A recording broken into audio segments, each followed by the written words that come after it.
is so different than Do whatever you're comfortable with. I'm like the daily 10-4. Yeah, I don't do any of that. Yeah, I'll get through all of the contacts and all of that, and who's doing what as far as the accountability goes, and then I'll turn it over to you. Like, I would just like to say I'm so jealous. Debbie apparently is still on vacation. I am. Looks amazing. Thank you. It is. Uh-huh. And she's like one shade darker every time I see her.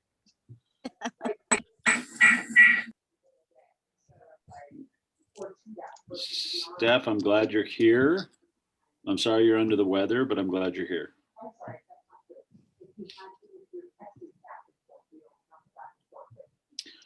And we'll give everybody a couple more. Well, we can run through. We can start running through. And what we have, we're going to do accountability, right? Oh, just a second here. And we're going to, check in, see how everybody's weekend was and what worked, what didn't work, how many contacts you made, how many notes you wrote, and how many appointments.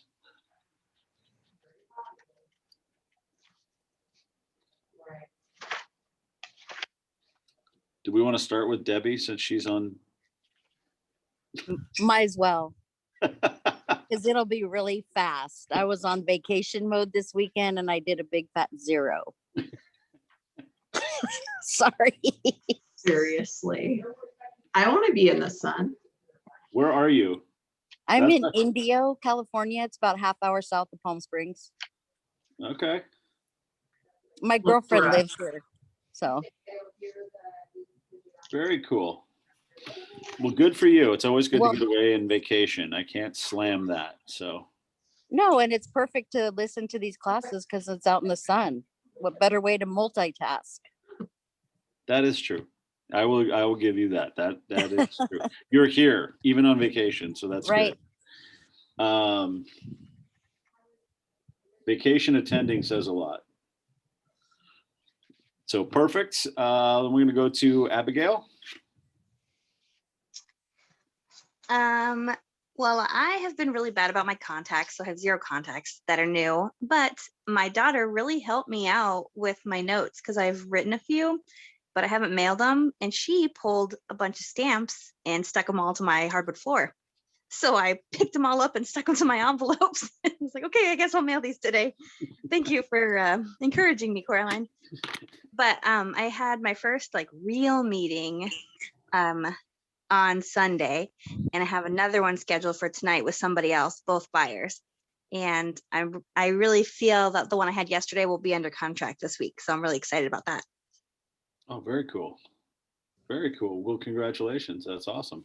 Thanks. Well done. So, and then we will go with Annie. Yeah, so I met someone this weekend, a friend of a friend, and I guess his main job is he just finds old houses to repair and then he'll flip them. So I gave him my contact info, and he said sometimes his customers or clients need a realtor. So hopefully that can bring me some kind of business. That's great. That's a good contact to have. Mm-hmm. And what that looks like is sometimes when you can find in properties too. Mm-hmm. Find in properties, then get the list side of it. Yeah, exactly. Okay.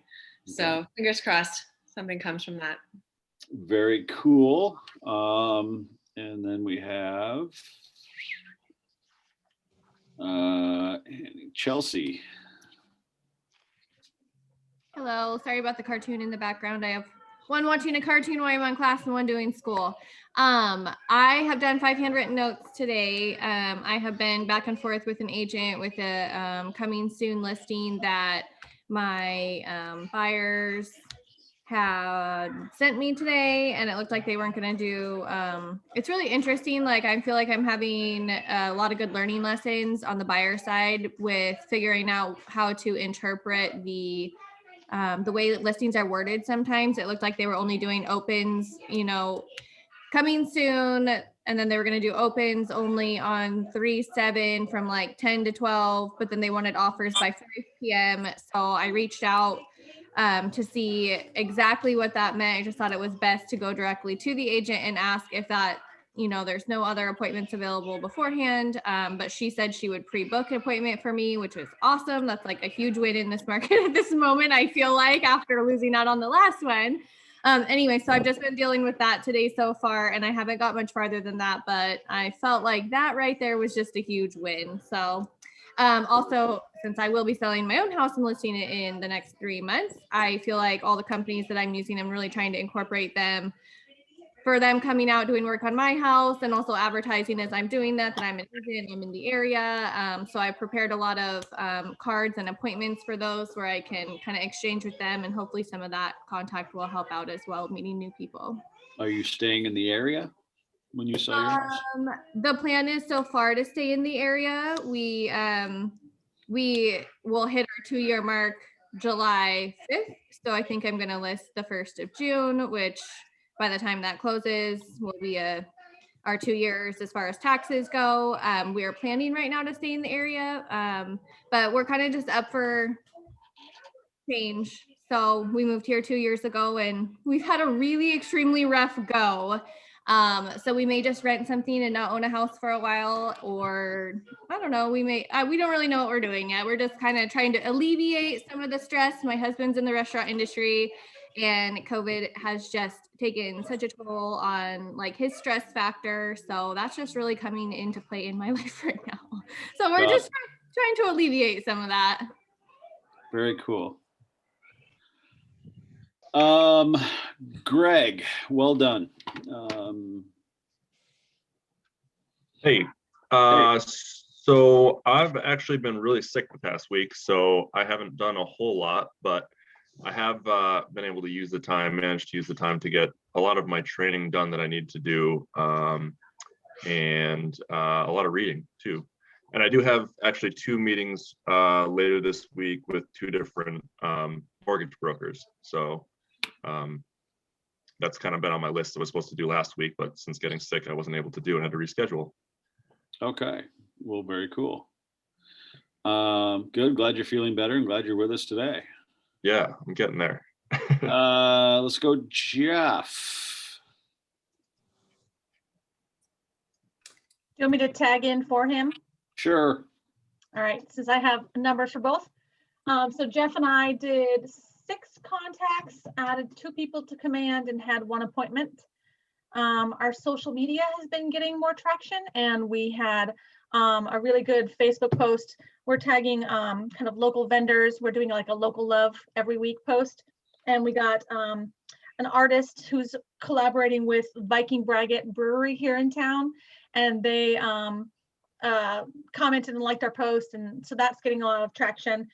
And then we also keep getting more likes. So there's new contact happening there. We talked to our travel agent, and she recommended us to her family for potentially buyers. And then Jeff and I talked to 2 new leads, or I actually talked to them this morning and got them in command, and 1 person is potentially interested in following up. So send them a couple of emails.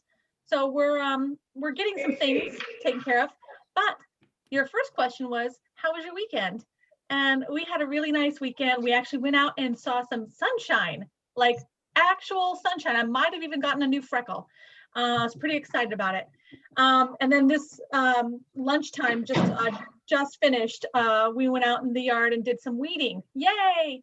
So took a lunch break to actually get out there while it's about 60 degrees out, and got a little fresh air, which was lovely.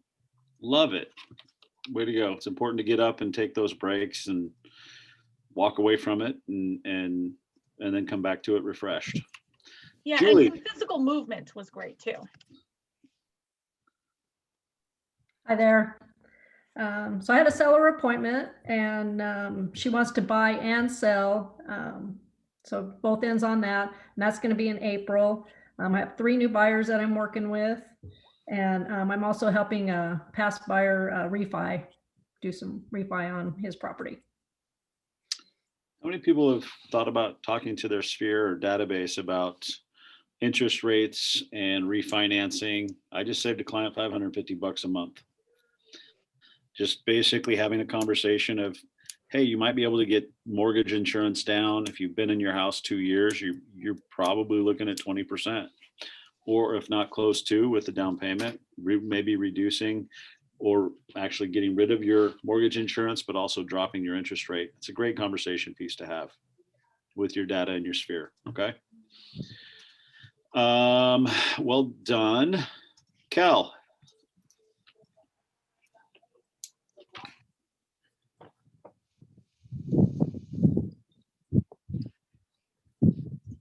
Yeah, I was trying to do something like different things which I didn't do before, and I was trying to send some postcards introducing myself again to some of the neighborhoods that I didn't cover. So I made like I actually created and ordered, and about 200 of them right now. So it's ready to go for mail today. So that's what I've been doing the weekend, and I follow up with my buyers that I have right now. So.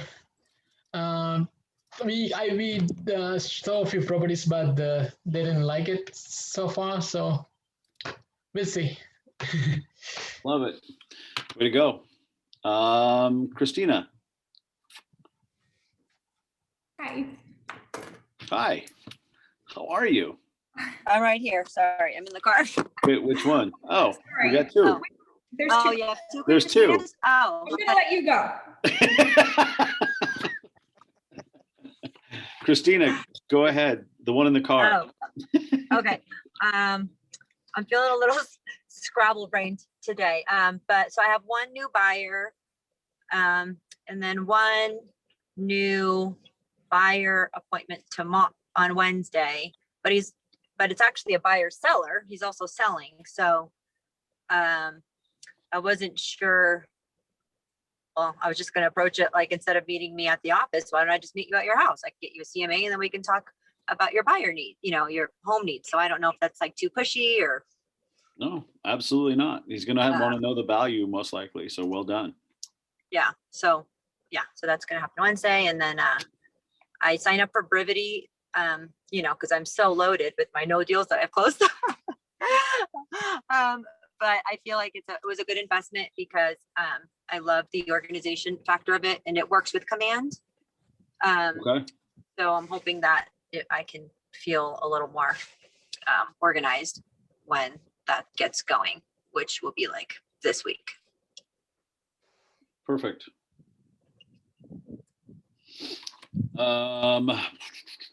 Steph, I know you're under the weather, so Yeah. a lot of that going around.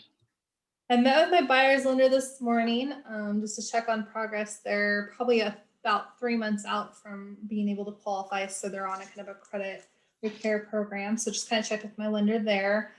And then I had 4 other contacts, one additional potential buyer lead that I have an appointment to meet with them later this evening, just via Zoom.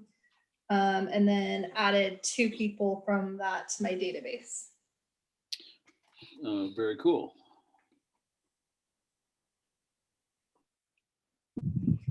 Way to go. I hope you feel better.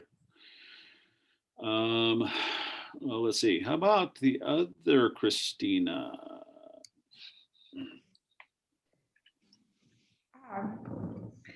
So I missed the first couple minutes because I was on a call. But did you just ask how our weekend was? How the weekend was and how many ads did you have to your database? Any notes, any appointments? Were you on the phone basically? I did a family weekend and it was great being outside in the sun. It was a good weekend and ready to hit the ground running. I've been slowly adding a few contacts to my database every day, but mostly just reading and researching, trying to come up with a good plan, taking notes. I just realized I have like 100 pages of notes over the last 2 weeks, and I better start making something of them so I don't miss all of that writing. You're doing fantastic. You're getting in front of people. You're absorbing, learning, and and you're here. So that's awesome. And there's a lot to it. So Thank you for posting this on Facebook. what's that? Thank you for posting this on Facebook. I got that notification, and that's what got me here. Perfect. That's why I do it. Let's see who else. Somebody just joined. Tori. Oh, we are. I did just join. What? How many contacts? How many notes? How was the weekend? Type of thing. The weekend was really good. I had an appointment with a contractor in the area. So met with them, and then actually his wife has been interested in real estate. They've been thinking like their dream is to do, the flipper style thing. And so we got to talking about real estate too. So just the wife is interested in becoming an agent. So that's something I'm going to continue nurturing. I mailed out 6 cards. I spoke to 10 other people about real estate, and I have an appointment on Wednesday with some buyers that I already hooked them up with an agent or loan officer, and they've been pre-qualified. So got that taken care of, and now we're going to start talking about the home buying process and get an agreement signed. So very cool. Well done. Well done. Okay. Let's see. Is that everybody? Did I miss anybody? I think that's probably. I think Eileen hasn't gone. I'm not sure. Oh, where is Eileen? There she is. I'm here. Hi, Eileen. Hi, Matt. How are you? I am great. Fantastic. It's good to see you. Yeah, me too. I'm just kind of listening in. I did this course, sometime last year in probably November. I put a little bit of information in the chat. I had a really busy weekend. I joined Mara's team as a buyer specialist about a month ago. So I've been working a lot of internet leads this weekend from the home that we had for sale this weekend and last weekend. I signed my first buyer's contract finally last weekend.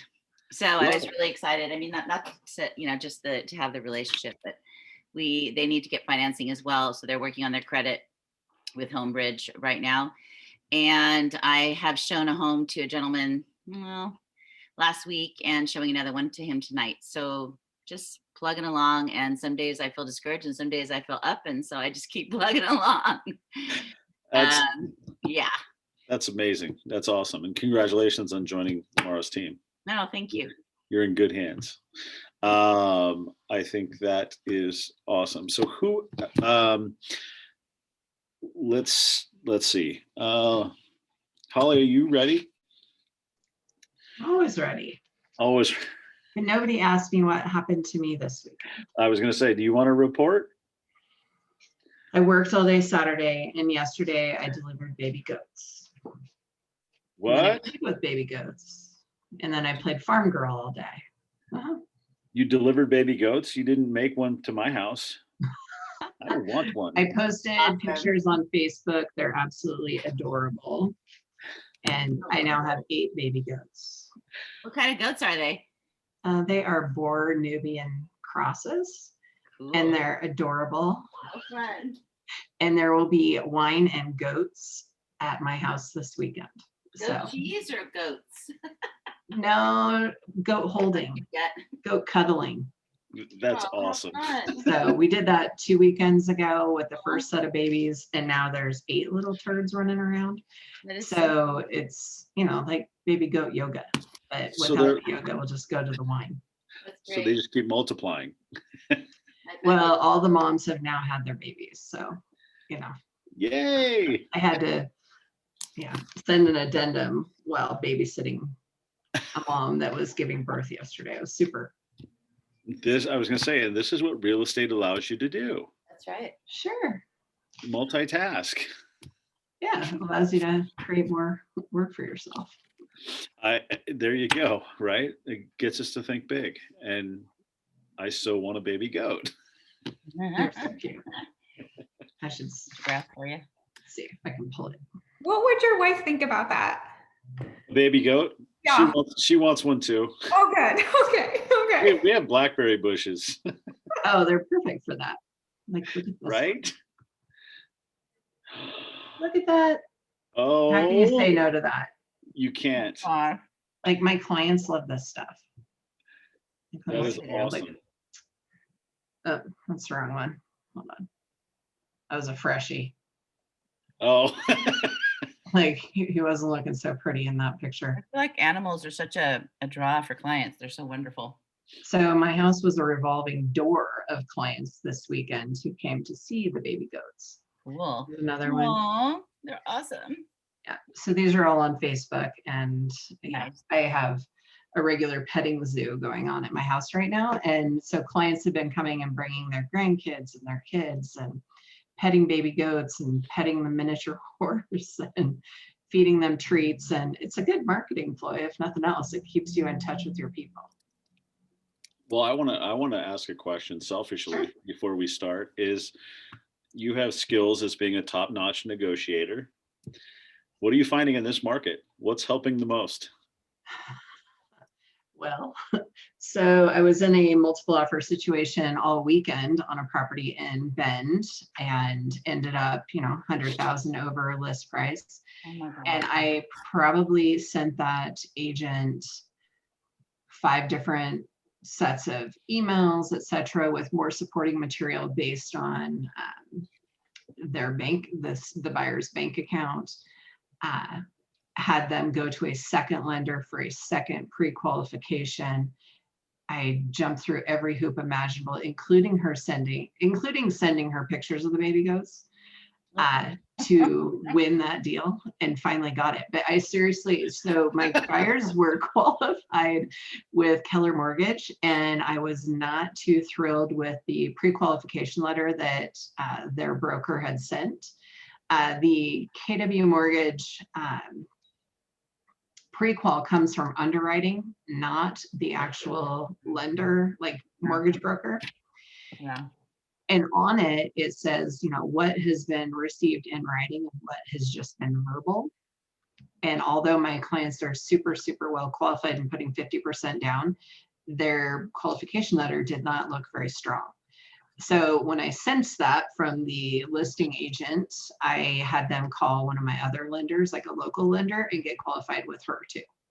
And they can have their pick later, but I had her verify all their income and assets, all their debts, because there was like 5 offers and we were all equal. Oh my gosh. And I hate the personal letter thing, but I actually had them write a personal letter and beg, more or less. But we ran every which way we could. We did an inspection contingency of 3 days. I'm calling, I didn't even know if I was going to get this deal. And this is our 7th house that we've made offers on to get to this one now that we're pending. Waived all contingencies, including appraisal, $10,000 earnest money, non-refundable after inspection period. So on Friday when they sign off, that's it. No repairs. The house is vacant, so we didn't do any occupancy. But we waived everything that we could, and a 3-week close, because we have an appraisal waiver with them putting 50% down. So it was about as strong as an offer as I could make besides cash. And we won. But I seriously sent 2 sets of pictures of baby goats. Whatever. I lost one this weekend where we went 51 over. Strong. We were bringing money for the appraisal, and we got beat out by cash offers. Mm-hmm. The house wound up going for like 70 over. So yeah, this is where you're going to be in good hands, and I'm going to circle back to this and say I'm going to introduce you.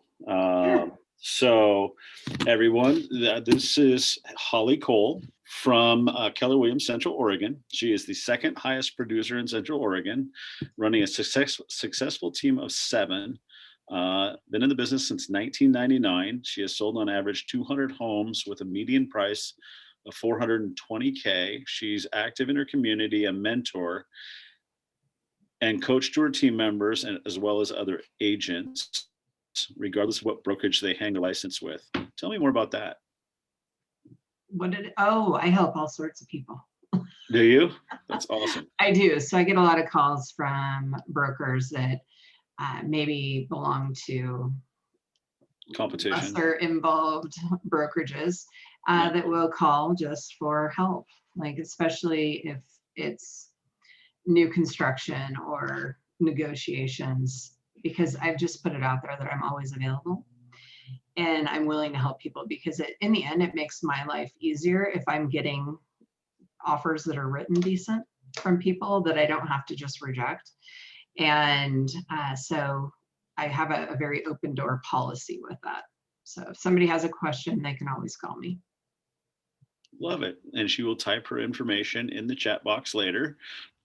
Sure. Yeah, it's not a problem. I enjoy doing that because really it's fostering a better community, and the better contracts we write and the better business we do, the better relationship we're going to have with the public, and the less people are going to hate realtors.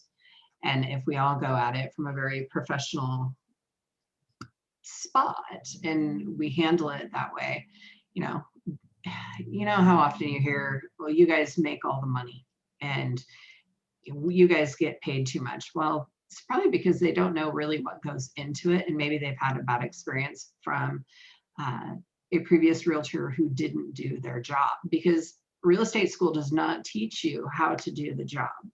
It teaches you how to get your license. It does not teach you how to keep your license or how to make money.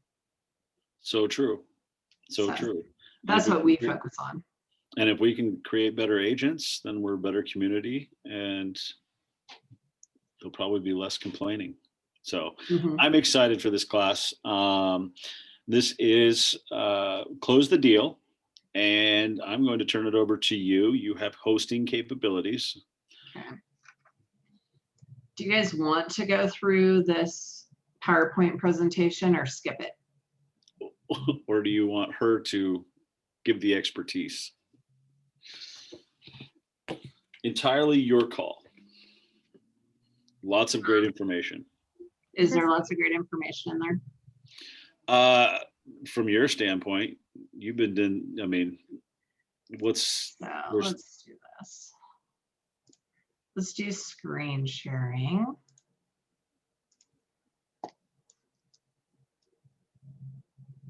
Your screen. There you go.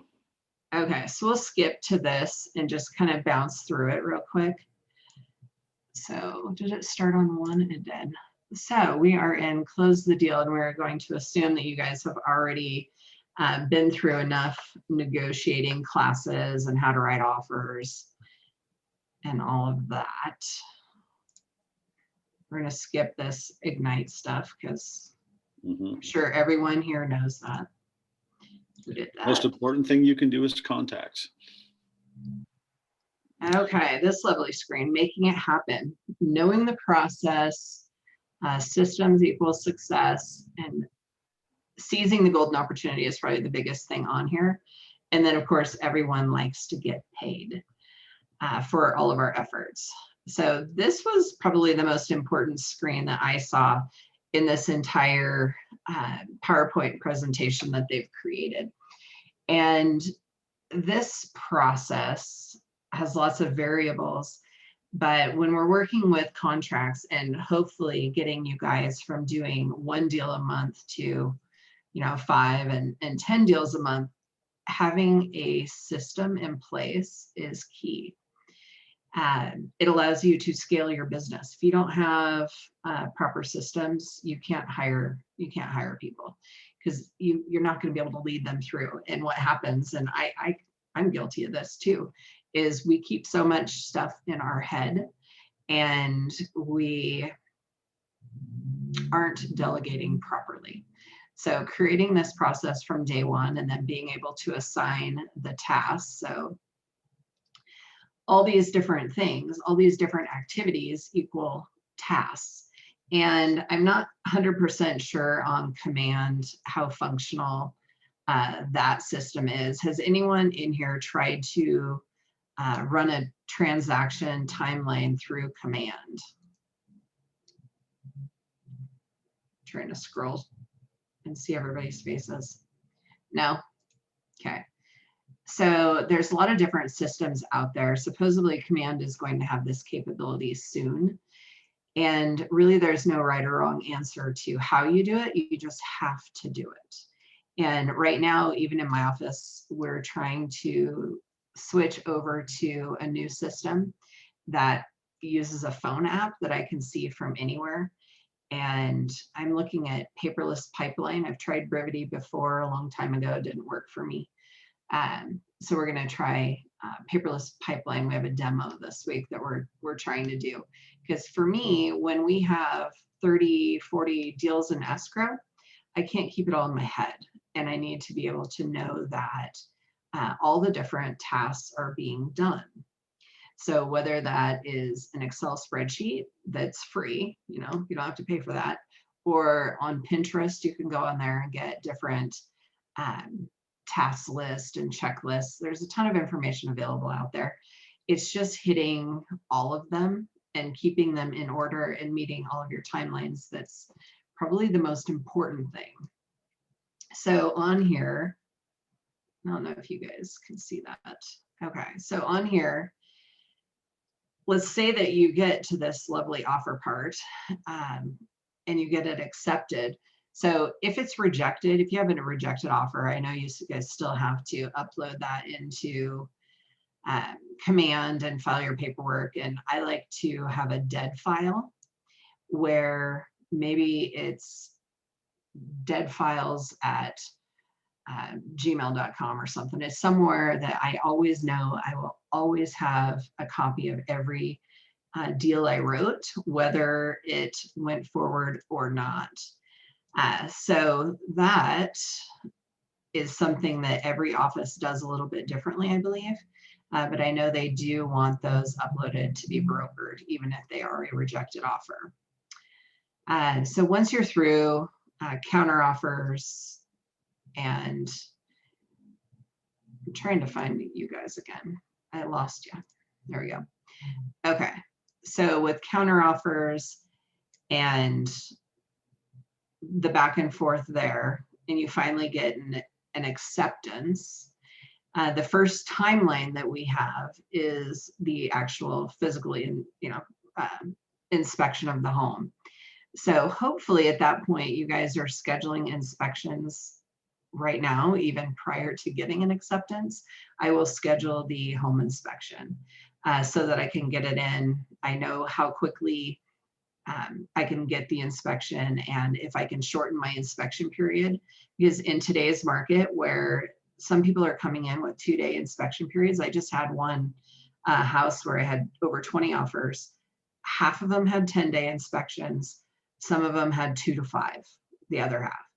So obviously, if I'm going to go into a multiple offer situation and I'm looking at how long a house is going to be off the market, should a buyer bail, the 2 to 5 day inspection periods are a lot more attractive than the 10-day. So in this instance, the sellers are moving out of state. They need to get it wrapped up and closed in 30 days. So inspection timeline was important to them.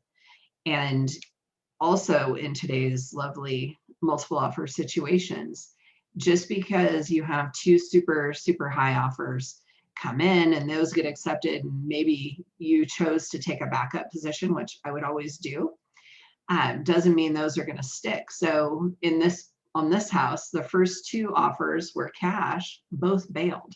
Why? Because people are rapid firing offers out there just to have a placeholder. So they're firing an offer out there and then they go, oh yeah, we don't want it. They use their inspection contingency to back out. So even though those were short, we did waste a week on this one, trying to get through inspections and going from the first position offer to the second position offer to the third, then the fourth. So note to self, always take the backup positions right now, because people are getting offers accepted and then walking away.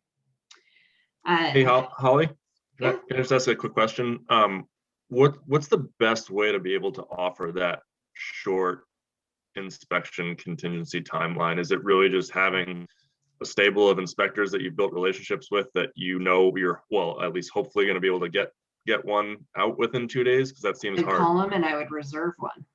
Okay.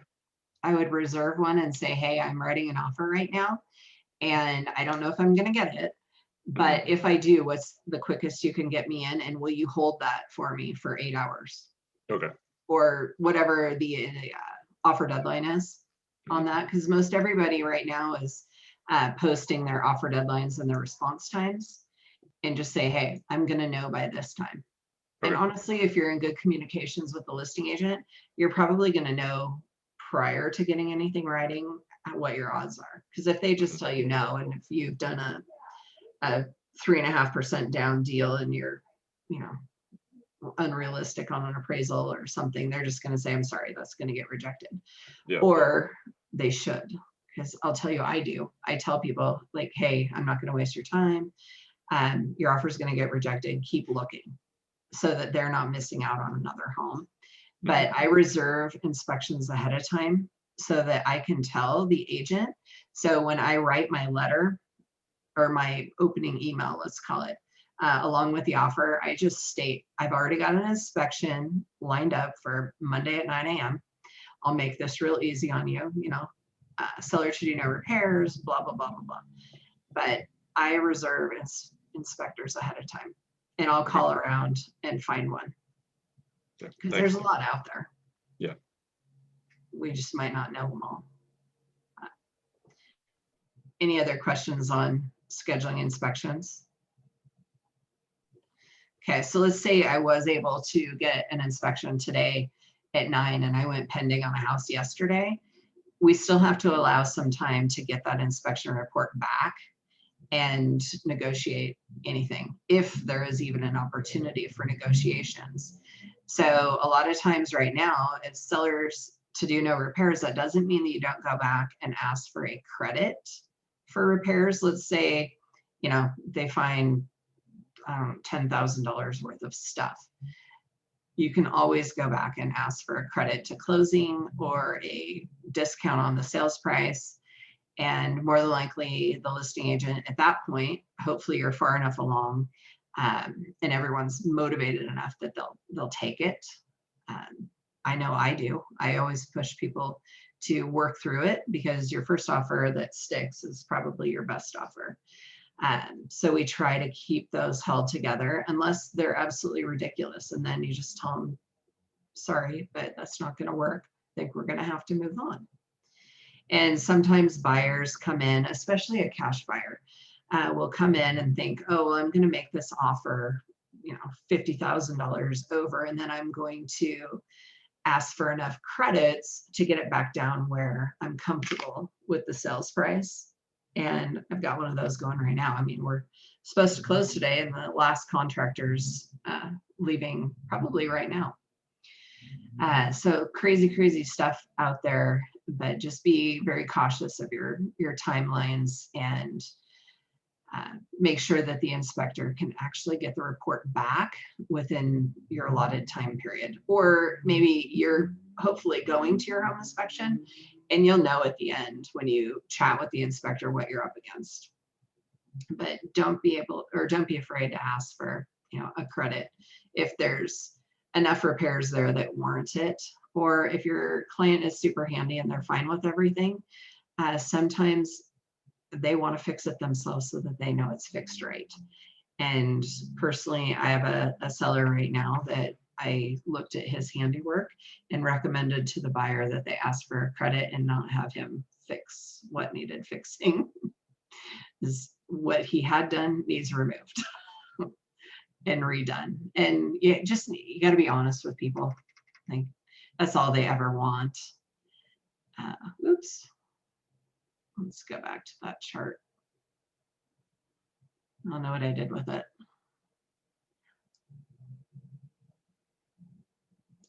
Not necessarily a fan of structure, but definitely necessary with this. So inspection happens, inspection, reply or reject. So if something comes back on a house and it's just an absolute non-negotiable, like yesterday I went to a listing appointment and the entire corner of this house, the foundation has failed and it's sinking and it's buckling. So most buyers at that point are either going to want a sizable credit, or, and that's if they're conventional or cash, or they're going to want those things repaired. And sometimes those repairs can't happen as quickly as is necessary before an appraiser gets.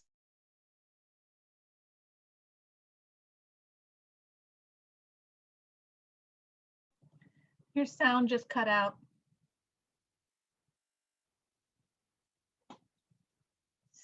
Still can't hear you.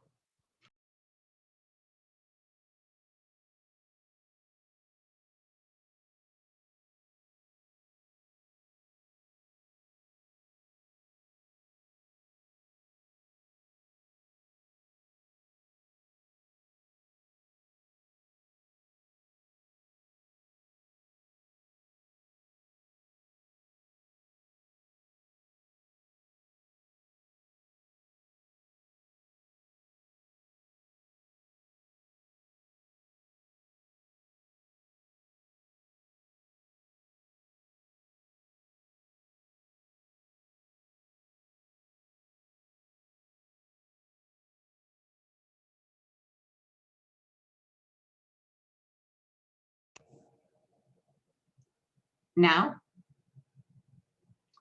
Yes. So weird. Okay, we'll go back there. Share screen. Share. Okay, so we are back here again. So inspections. So does everyone know like your options with home inspection results and how you can handle those? Okay. So the first thing that I guess our option A is to accept the home inspection results as they are and to bind your client into that contract at that point. You can do a release of contingencies addendum.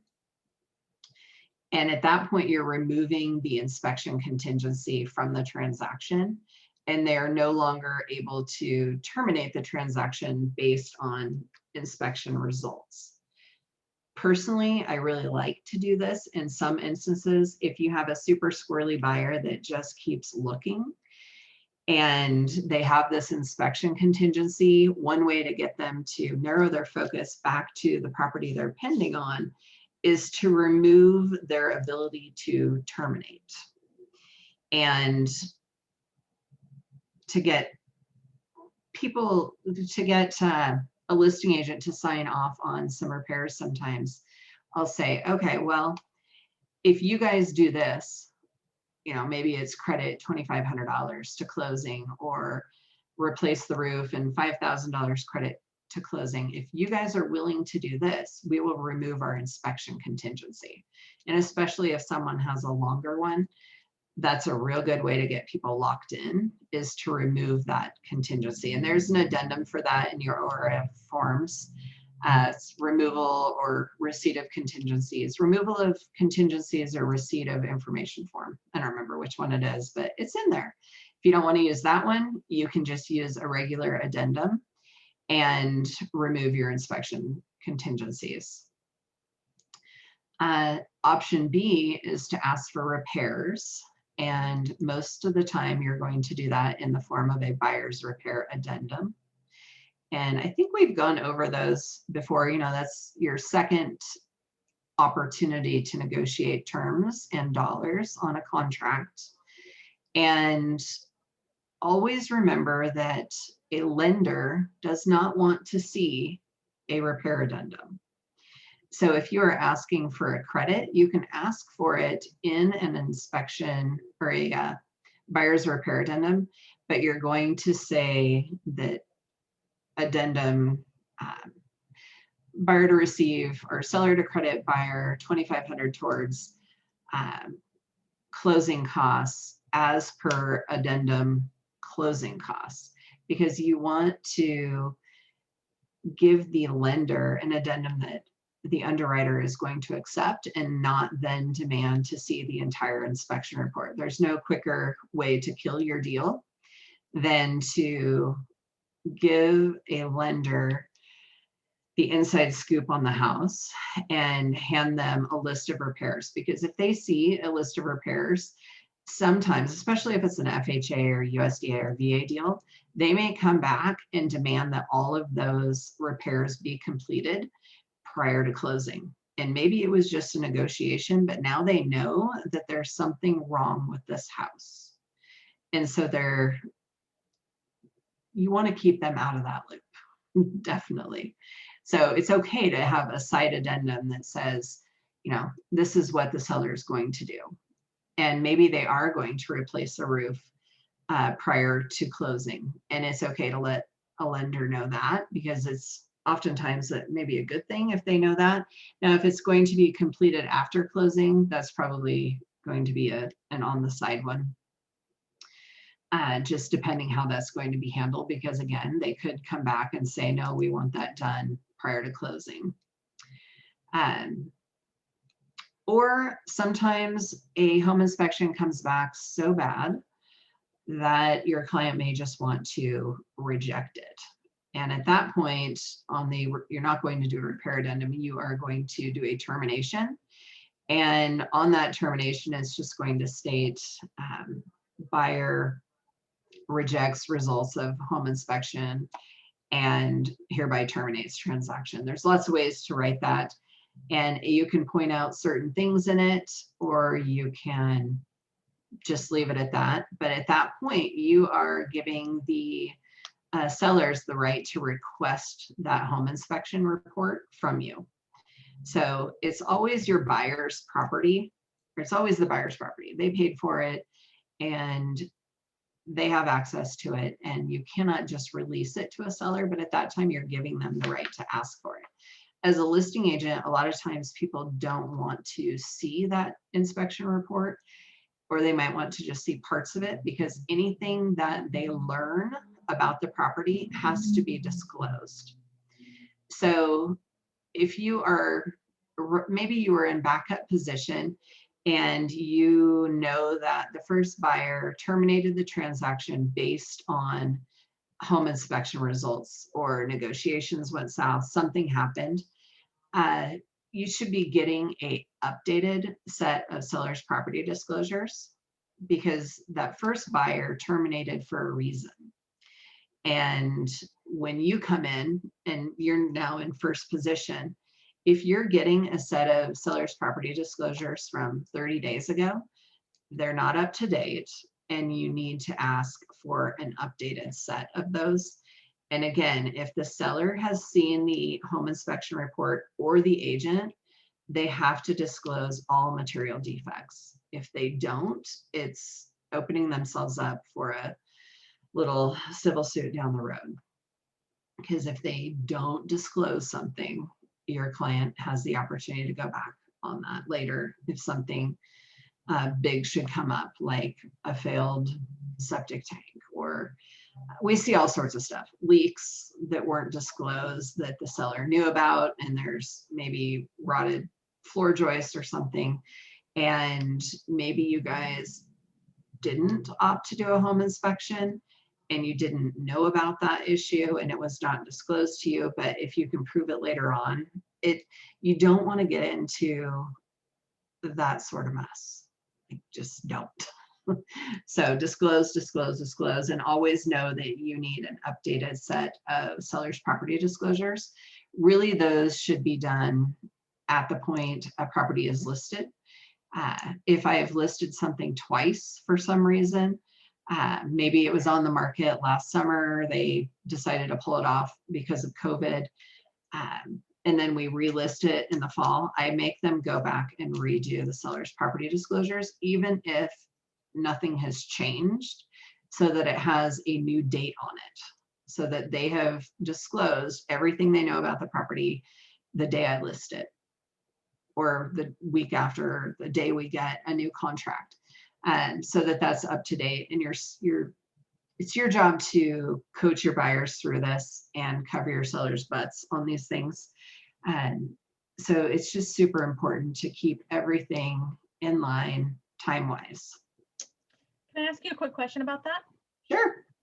So if you are representing the buyer and you have a rejection due to the bad inspection and you terminate the offer, and then the seller's agent has the opportunity to ask for the report, but couldn't they not ask for it and not learn about those things?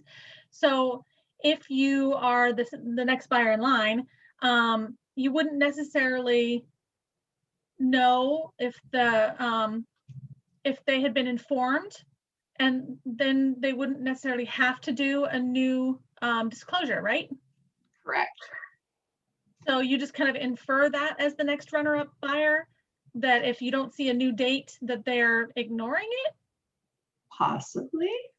So it can go both ways, because everybody here knows that sometimes buyers just decide they don't want the house.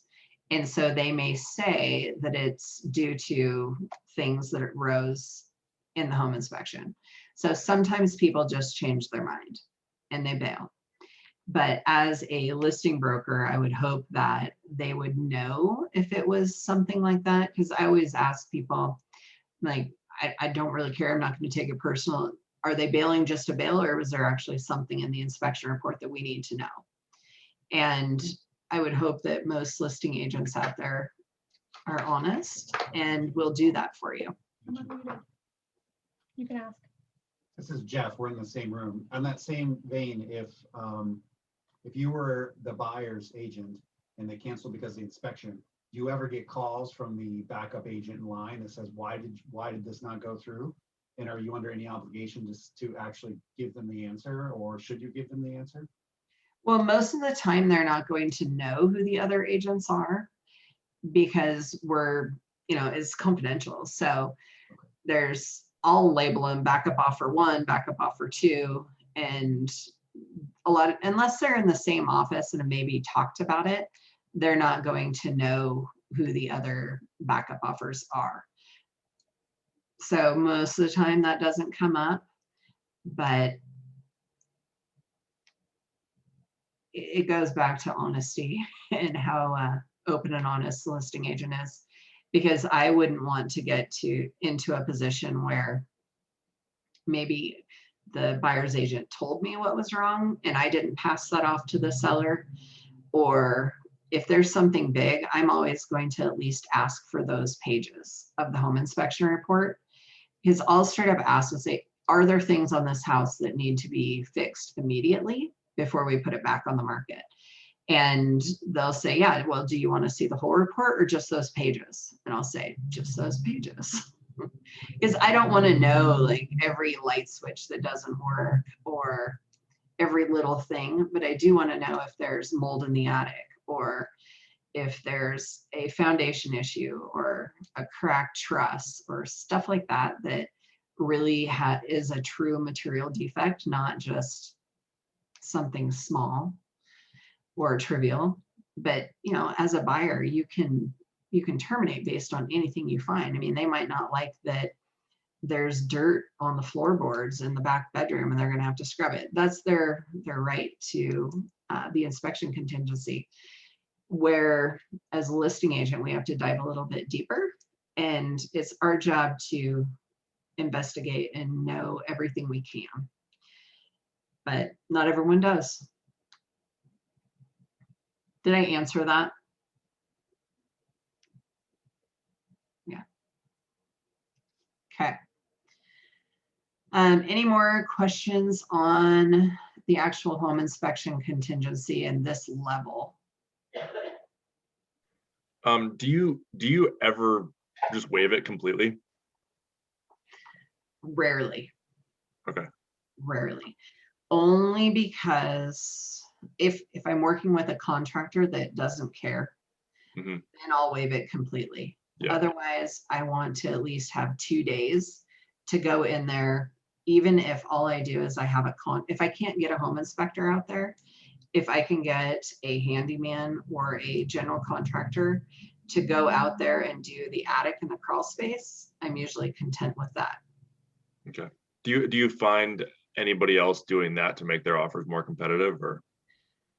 Last weekend, I didn't get any. Not out of probably 30 offers that I processed, not one of them waived their inspection contingency. Yeah, that's good. Okay. But not even the cash ones. So I don't think you have to. But if somebody really, really, really wants it and they don't care about what condition it's in, not sure about the other markets, but I know in Portland, they do a lot of pre-inspections and they make those results public. So they might say, make it part of the listing to encourage people to waive the inspection contingency altogether. And we don't have that in Centurion yet, but I have a property coming this week that I'm going to recommend she do that because it will make our lives easier. And I think we'll see more and more of that here soon. And it'll just allow people to go in with more confidence and make it that much easier on a seller.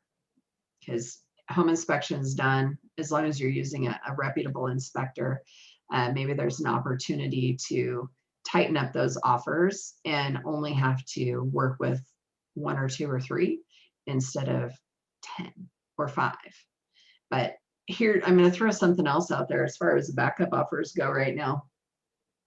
With the ever-changing market that's affecting most of Oregon, those backup positions are a really good place to be, because if that property comes back on the market, there's a real good chance that the next time around it might sell for more. So if you can lock it in at today's price versus 2 weeks from now, it might be an okay thing. So on the seller's side of that, I've had a few people not want to do backup offers, or maybe only one, because they know that, well, so, more people are trying to move here and less people, or not enough people, want to sell. So if it goes back on the market, there's great opportunity to get a better offer or another offer that's the same at least, and not take a lower one. So this is crazy times in real estate for sure. I have a quick question, and this might be kind of a silly question, but if I was a buyer, and I guess I tend to question things myself. And so if I was a buyer, I went to purchase a home, they had already had a home inspection done, like the book sitting there. I would maybe feel like uncomfortable about that, just because I question everything, going like, okay, what if this isn't legit? Or like, I would still wonder if I should do my own home inspection. Is that ever like an issue, or are people ever concerned? Like, I get from the seller's point of view, it makes total sense to have it ready to go, people to see it, you're open and honest and you're there. But as a buyer, like, I guess I know people are kind of shady sometimes, and I'd still be like questioning that. Is that typical, or do most people just kind of go with it? Or can you still do your own home inspection if you choose to do that? How does that work? So everyone has a different tolerance for risk, and every home inspector is going to find different things on the same house every day. I mean, that's just the way it goes. And so it's always a good thing to do another inspection. So if they choose to go with the first home inspection results, they can always call the inspector and ask them questions about things that they see. But really what it does is it allows those that are wavering on the edge of waiving that inspection contingency to push forward. And maybe you just say, yeah, we don't need an inspection. This one's good enough for us. But if it is a super involved buyer that wants to know everything, it doesn't matter if there's 3 home inspections sitting there, they're still going to want to go out and get their own, and they have the right to do that. But if you're competing against 10 other offers and 5 of them said, okay, well, this home inspection was by a reputable company and it was recent, not a year ago, it was in the last 2 weeks, there's a real good chance that they're going to waive their inspection contingencies, and those offers are going to go to the top. Thank you. That makes total sense. I like the analogy of everyone has a different risk level. And I was just curious too, because when we sold our previous home in Washington, I was brand new agent, and I had another agent on it with me, just kind of like walking me through the process. And we actually chose an offer that waived the contingency, but then at the end, their agent, because of the loan they had, popped the inspection back on us and said, well, they have to have it for their loan, although it had already been waived. So we allowed it to happen because it was just so close to the end. It was literally within like 10 days of closing. And she's like, oh, they can't cancel it or anything, but they still have to do it. But then I felt like, now that I know a little more about what's going on, that I felt like that was really kind of sneaky and underhanded, because I was told that if you're a good agent, I mean, they really could have got out for many different reasons if they'd found something they didn't like and kind of blamed it on another avenue. But anyways, thank you for answering my question. Yeah, the only way at that point that they could have gotten out is if there was a lender required repair that came up.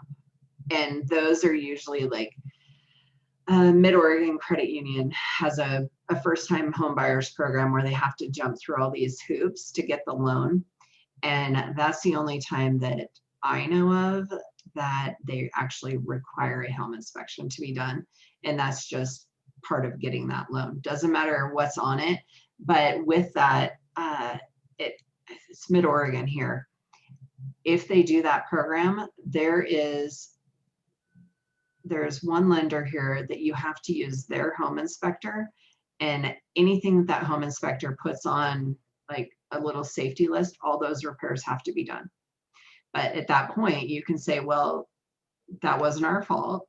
You guys chose to use that loan program, and they get to pay for the repairs because they waived their inspection contingency. Can I ask about scheduling inspectors? Sure. Offer. Have you just developed really great relationships with the inspectors, and they know you might cancel last minute if your offer is not? Yeah. How are you still friends with them and still scheduling them? Well, I usually have another one that I can slide in. And say, oh, by the way, hey, Brent, you're not going to that house. You're going to this one over here. And I had one reserved this weekend for today at 9. And I didn't get back to him by 5 o'clock last night because we weren't pending yet. So I actually lost my 9 a.m. Monday one and got pushed to Thursday. But is so what it is. That you're doing and taking that into. But you tell them, and just open lines of communication. I'll text them and say, hey, I don't know if I'm going to get this one, but what can you reserve for me? Awesome. And I send them gifts too. Okay. Seriously, like, hey, sorry, I owe you one for that. And they're trying to earn your business. So they're going to be flexible on that and want to help you so that you help them. So I don't know. And always, like, when you're picking inspectors, I like to ask them, like, what's your turnaround time on your reports? Because there's nothing more frustrating than doing an inspection on Monday morning and not getting it back till Friday. Like, I want those go on my blacklist and they don't get used anymore. Like, they should be able to get those to you within 24 hours, because you can't tell me if an inspector is taking 2 days to get you an inspection report back. How are they going to remember that house? Right. If they're going out and doing 4 inspections a day? They're not. Yeah. Quick question about process. What kind of inspection gifts do you give? Is it baby goats, or are there other things that you do to, because I don't want to like over bribe. Yeah. You don't want to like give them too much, but you want to make sure that it's respectful and reasonable. So what's the kind of standard? And so we do like little things here. So we'll send them a coffee card, or I'll send them, if I've messed up and maybe totally bombed it, like forgot to call and cancel an inspection or something, and they show up there, they might get $100 dinner gift card from me just as a thank you, like, hey, I screwed up, I wasted your time. That rarely happens, but we like to do little things. And our home inspectors come in the office quite often and bring us little goodie baskets. So it's kind of nice to send them a quick little note and a $10 Starbucks gift card. Thank you so much. I really appreciate all your efforts. Thanks for taking care of my clients, and have a coffee on me. Like, it doesn't have to be much. It's just a little token of appreciation, because we don't get that very much in this industry. So they appreciate it. And then they're going to be a lot more, lenient with you and work with you. Because I have inspectors that'll even do them on the weekends for me. So they're like, okay, well, we know she's calling. She must really need it on the weekend, or she's trying to squeeze something in.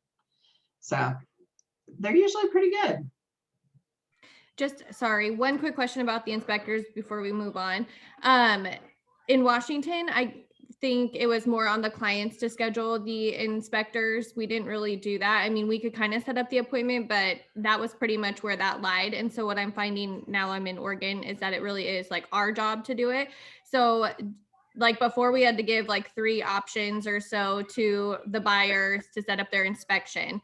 So do you have to how do you work that out with your client upon choosing a specific one? Or, once you set the appointment up, do you then connect them with the inspector to talk about the costs or the different things that could be added on, the sewer lines being checked, or, in Washington, there's a lot of pools where I came from. So that was like a whole nother expenditure, the pumps and things like that. So how do you normally do that to eliminate your calls in between everybody? Sure.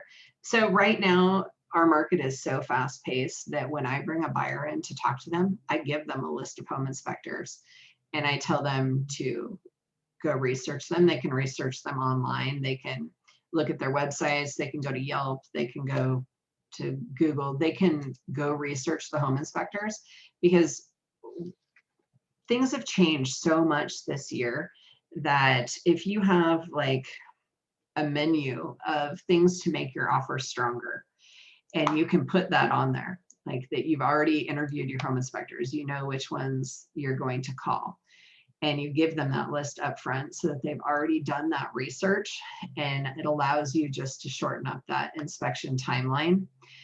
And I love them to actually do the scheduling, because that means that they took the initiative to input all their info, and I'm not chasing them down saying, hey, you need to pay your invoice, or we're not going to get this home inspection back, because they've already done that. But I'm also not one to wait. So right now, with just, there's no time for error. And if you have a really on top of it client, great, they can go schedule it. But a lot of times I'll just straight up ask them, are you going to get this scheduled in the next hour, or do you need me to do it for you? Because I don't want to mess up, and I don't want to blow an inspection timeline and then have them come back on me. So. Anything else on that topic? Nope. Okay. So we will move down to clear title. So our next, I guess, checkbox is actually getting that prelim title report back and reading it and making sure that we don't have any underlying issues. Things are moving so quickly right now that there's not the opportunity to read the prelim before spending the money on the inspection many times. And so if something comes back and it's got 10 different liens on it, you need to, does everybody read their title reports? Yeah. Okay, because a lot of people don't, and then it sneaks up and bites them in the end. Because let's say something comes up and there's IRS liens and I don't know, child support and all these things. Escrow has to clear these things prior to being able to transfer title. IRS is closed. They're closed to the public. You can't walk in there and get all the different tax forms that you used to. So now it takes time, a lot of time, sometimes 30 days to get a response on these things. So getting a clear title up front, or at least knowing what you're up against, is super, super important, and allows everyone to say, okay, red light, green light, are we going to move forward with an appraisal, or do we need to hold off a little bit? because appraisals are $750 to $1,000 right now that are coming out of your client's pocket. And it's our responsibility as the agent to protect their money. So if we know there's issues on the title and yes, it's your client's responsibility to read the prelim, but do they? Not half the time. They just say, I got this in the mail, I don't know what to do with it. And it's our job to really tell them, hey, I want you to open this up and click on this line if it's a live PDF with links, and let's go over it.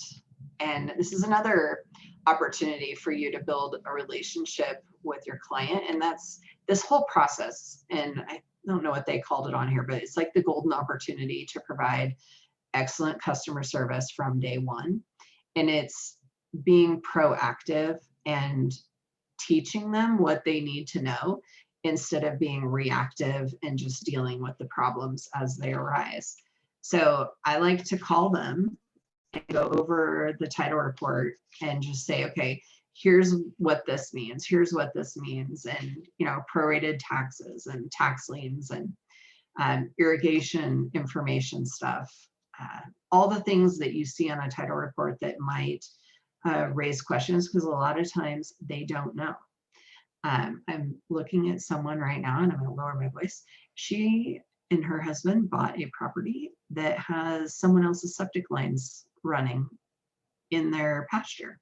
She didn't read the prelim and didn't know that they now can't do anything with that property. It's useless because there are easements of somebody else's drain field. Actually, 2 houses' drain fields are in their pasture. So their dreams of putting a big shop down there and a dirt bike track and all that, gone, shattered. There's never going to be any of that. And that could have all been avoided if she had an agent that read that. However, she was the agent, so all on her. But read your prelims. And if you don't know the answer, like ask. That's what escrow is for. So some title companies, they'll send you a PDF with live links. So it'll look like it's this pretty basic prelim, but it'll have links that link to documents. And those documents might be easements. They might be shared well agreements, all sorts of stuff in there. But it's just, you just got to read it, be on top of it, and make sure that you know what that property is encumbered with. And if there's child support liens, those have to be cleared by title. And the one thing that can kind of throw a snag in things is if they can't find the other parties that have liens on the property to get them cleared. Those things can hold up your closing huge. Like it just won't happen. So once you have a clear prelim, then it can move on to the underwriter. And on here they show loan underwritten, loan funded, or rejected. So again, we're back to our red light, green light. Is this transaction moving forward or not? So once the property has a clear title, or they can clear it at closing, because obviously if there's loans that need to be paid off and things like that, that doesn't actually happen until closing itself. But the property goes back, let's say the property is good to go. The underwriter says, okay, great, that's ready to go. Now we're going to do the final underwriting on the actual buyer. So at this point, they're going to go back and ask for updated pay stubs. They're going to ask for updated income and expenses, taxes this time of year. If somebody just filed their taxes, that can throw a snag in things. So if you guys are working with a buyer right now, you need to ask the lender, do you want them to file their 2020 taxes, or do you want them to wait? Because if they file them, they have to be verified by the IRS and they have to get a stamped copy back. That might throw a snag in it. So if you're writing offers right now with financing, definitely communicate those things with the lender, because they may forget to have that conversation with the buyer. Like, do you file your taxes? Do you not file your taxes? Very important for this time of year. So underwriting at this point is verifying everything to do with the buyer side. And then at the end, they're going to do their final like checkoffs of everything. And so at this point, you can get what is it called? A conditional approval from the lender that you can pass on to the listing agent that shows that, you know, they've passed all the major hurdles, they're good to go. And at closing or right prior to closing, they'll do their final verification of employment. They'll run their credit one more time. They'll do all the final verification, but at this point, they should have everything in writing. So all their taxes, all their documentation regarding bank accounts and anything else that might be in their finances. And that allows them to move forward into the closing stage. So this part is where a lot of deals die. And they've got this nice little rejection box. So this is where underwriting is either going to say, yes, we'll move forward, or no, we won't. Right here, let's say the title is clear, but something pops up and all of a sudden, maybe it's a manufactured home and nobody disclosed that it was moved twice. This is probably the stage that's going to get found out in if you haven't been able to do your due diligence up front and figure that out. And if the dates don't check out, underwriting can boot that property out then. Or let's say there's no shared well agreement. They might come back and say, okay, you guys have to have that because it's, you know, something less than a 20% conventional loan. They're going to require all these little check boxes to be completed. Can anybody think of anything else that might be a red flag here?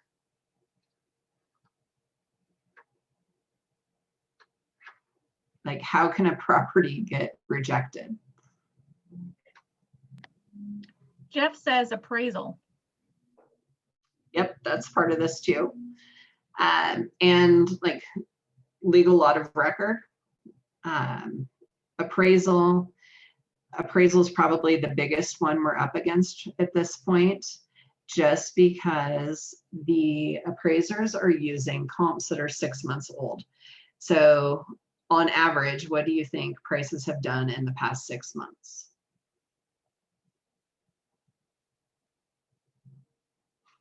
But how much?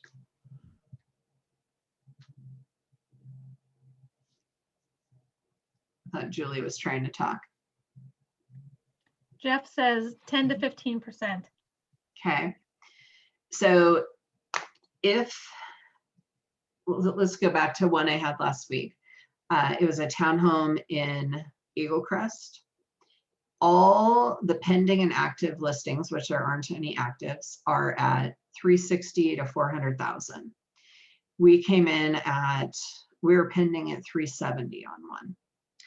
Appraisal came back at 300. Why? Because there were no comps to support it. Comps are historical data. They do not represent today's actual sales prices, nor will they support them. So the 3.5% down FHA buyer is at a major disadvantage right now, as are any of our 0% down programs. Because in order to compete, they are going to have to offer at least today's average sales prices. The problem there is that they're not going to appraise. And we go back to this point of, does a buyer have enough cash in the bank to bridge an appraisal gap? So in this particular offer, we stated that we would be willing to pay up to $20,000 over the appraised value and stay in the game. And when that came in, the listing agent had the opportunity to complete a rebuttal to the appraisal and bring in extra comps. They did not. I did. So I wrote up a review and found 2 additional comps that helped, but did not fix our appraisal gap. So we did get the appraiser to come up to 315. So at that point, to try to hold the deal together, we wrote an addendum stating purchase price to be 335,000 and keeping everything else the same. And the seller rejected it. So we were forced to terminate the transaction and move on. The hard part about that is that we are up against the same thing on every single one of them. So had there been 2 pending comps for a similar home, or several closed comps that were within the last 30 days, we probably would have been able to at least get closer. But this buyer was only putting 10% down. At a 25% down, sometimes you can get an appraisal waiver and skate through this. Otherwise, what's happening is our entire market is going to be dominated by cash buyers, because we can't get an appraisal to come in. And that's a risk too that your buyer has to be willing to make, is knowing that they may go through the inspection process and the appraisal and lose $1,300, $1,400 and not be able to purchase this home. Something else I've seen lately is inspections happening after a successful appraisal. I don't like that because it takes the house off the market too long, but people are asking for that on occasion. It's not necessarily a good thing for a seller, just because if someone's going to bail, we want them out quick. So for a seller looking at a bunch of offers with varying types of financing and dollars down, like how do you guys think you're actually going to get something accepted with under 10% down in a competing market? It's like, anybody successful with that lately?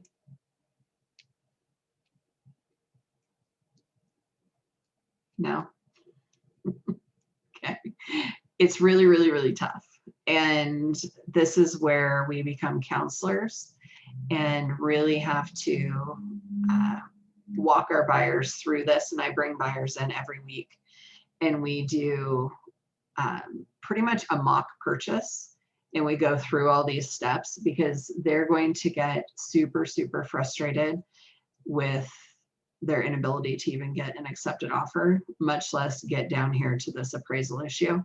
But you can use that as a training tool for your buyers, and just say, hey, this is the way our market is. And if we get to this point and a low appraisal comes in and the seller's not willing to come down, do you have any way to bridge that gap? And that is where gifts from family members come in.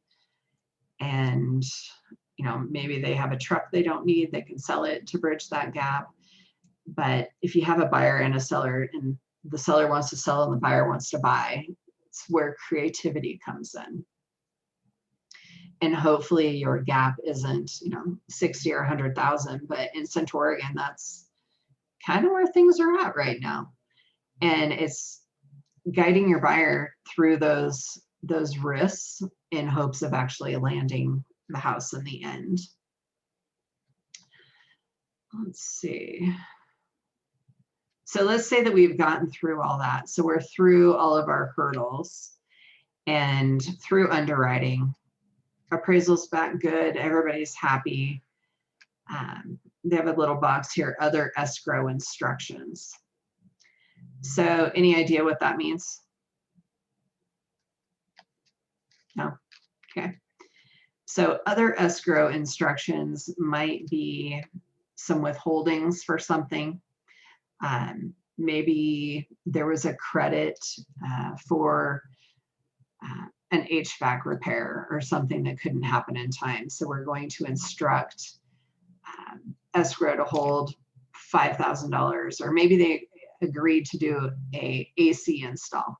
So escrow is going to hold $5,000 for payment to Central Oregon Heating and Cooling for an improvement that's going to happen.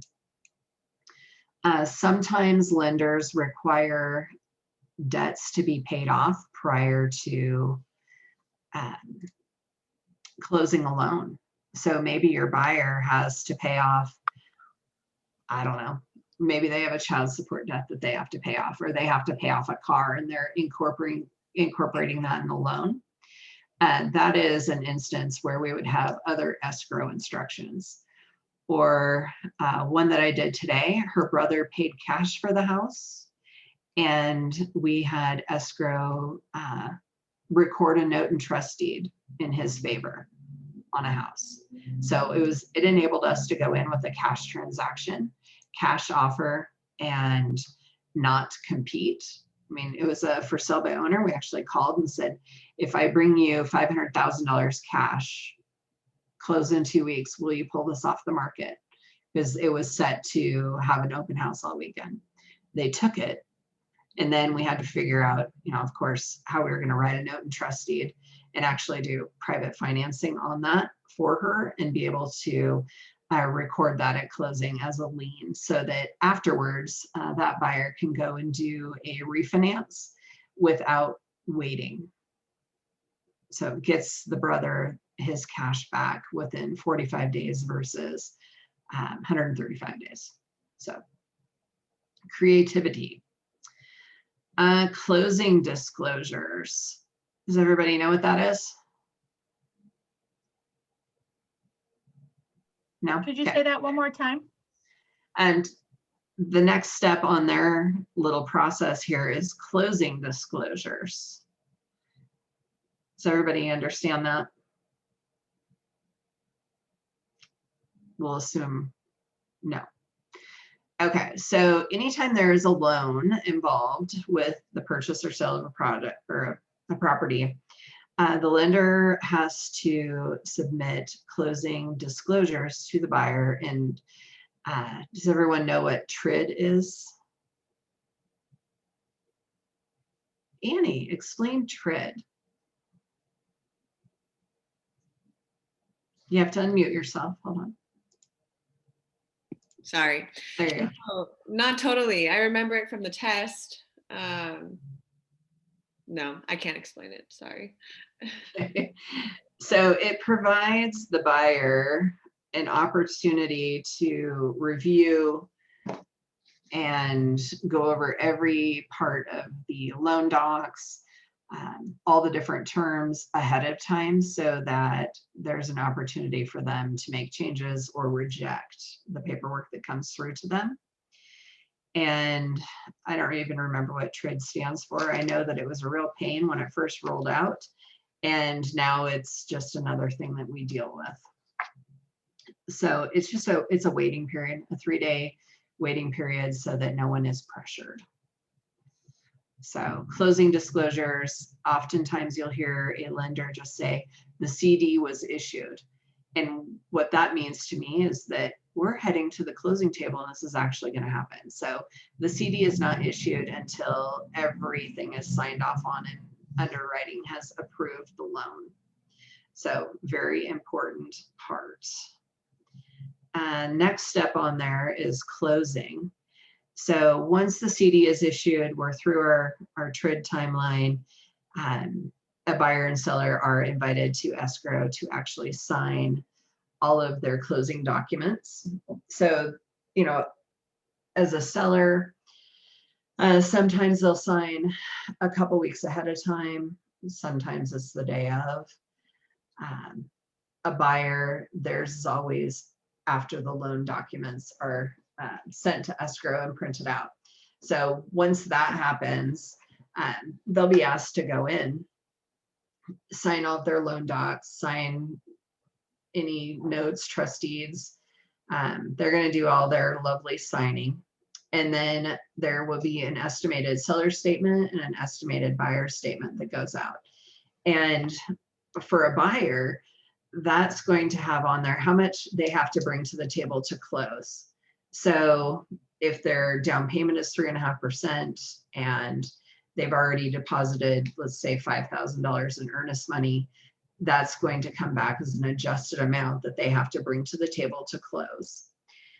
Buyers cannot come to closing with a personal check or a bag of cash.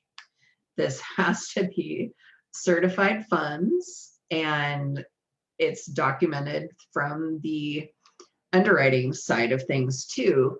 In their account, they'll have had to have shown that they had funds available to close this transaction. So their mom can't go give them $10,000 last minute. It has to come out of their account. It can be wired. It can be a cashier's check. Either one of those work, but cash and personal checks do not work. I've seen it several times. Every time the title company will reject those funds and they can't use them. Then they have on here legal recording and owner possession. So once the loan has actually funded from a lender or your client has brought in cash to the closing table and the title is actually 100% clear, escrow's job is to facilitate the transfer of title to your buyer and the cash from the buyer to the seller. And when I say cash, it doesn't always mean cash. It's cash from a loan, cash from something, their account, whatever it was deposited in. So once those things happen and the deed is swapped with the cash, your buyer now owns the home and the seller no longer does. On this chart, they show owner possession. Owner possession in today's market doesn't always mean the day that it closes. It might be 2 weeks, it might be a day, or it can be up to 60 days with many loan types. And when you're negotiating something and a seller has to find a replacement property, they're going to push this. And a lot of times you're going to be giving, your buyer is going to be allowing them to stay in the home either at a reduced rental rate, or maybe it's whatever their payment is per day, or maybe it's for free because you're trying to win the deal versus some other person that's willing to give them free occupancy. So is everybody familiar with that occupancy after closing addendum?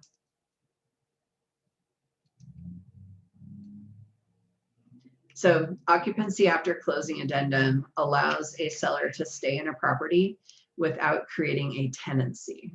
So tenancy in Oregon, tenancy in California, not a fun thing for an owner.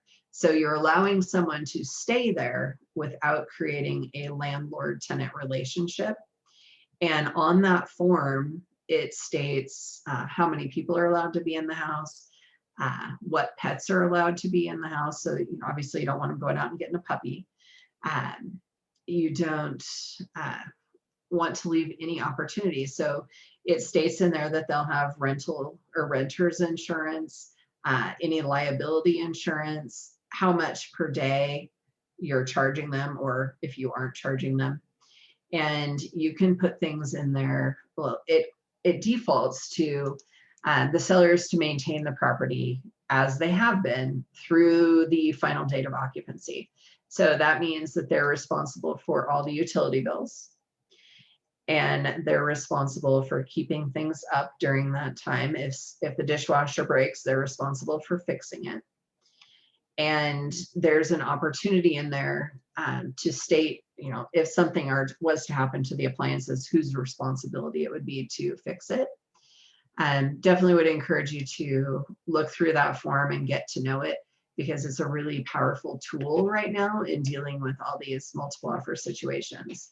And obviously, if a house is vacant, they probably don't want any occupancy. But if they're living there and maybe they're trying to close on the same day on a home they're purchasing, it might be really nice for them not to have to stress for a week of getting out of one house and into another one, because now more than ever, there's hiccups. There's a lot of hiccups in everything we do. Last week, I had one delayed for 2 days because UPS didn't get their docks delivered.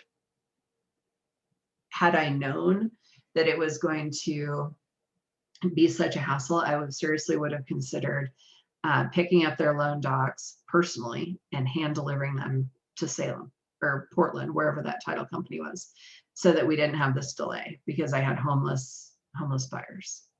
Not a fun thing. But again, it's 2021 and we can't guarantee anything on a timeline right now. It's very difficult, so we just have to do our best on that. Any questions on this chart? I have a quick question on the closing table. I know a lot of agents say they attend the closing. Obviously, it's your chance to shine and make sure it goes smoothly, but do you attend all your closings on both the buyer and the seller side? And I mean, at that point, everything should have been correct and ready to go. So you're mainly just making sure that your sellers don't get cold feet or that they get confused by escrow. But I'm just curious, you have so much experience. Do you think you should be at every single closing you have? I try, but I also base those choices on the buyer and the seller. Now, if this is a first-time home buyer and you are setting a precedent for the rest of their real estate purchases in the future, you want to go to that, because that is your opportunity to really show them that you are there for them. That's your customer service, like, golden moment. Show up with some gift of some sort, take the picture of them in front of the house with the sold sign, or my first home. There's so much cool stuff out there now. But if it's a seasoned seller, they might think that you're just being overbearing and they don't need you there. But if it's a buyer, and sometimes escrow officers are so busy right now, they really push through fast, and they're signing 100 pages. So if you're there just to look at something as a second set of eyes, that builds a lot of confidence in your buyer too. And they're a lot less likely to question it down the road. And you're just reemphasizing that you are there as their advocate and not just there to get a paycheck. So if you can go, do go. Some of the builders that I work with, they don't even have signing appointments. Escrow officer will just go to their office. They might sign 3 or 4 at a time. They're in and out. We don't attend those closings at all. The buyer side, I think, is a little more important, especially if you have something with a lot of credits. Well, for a seller, I have one today. There's probably 10 invoices on their closing statement, and it's a divorce situation. So I want to make sure that the funds are allocated as they should be. So those are closings that I will attend if I can. That closing they're probably signing right now, and I'm not able to be there, but I went over everything with both parties on their estimated seller statement earlier today and made sure that they know I'm taking care of everything for them. So if you can go to the signing, definitely go to the signing, but you're not going to be able to go to them all.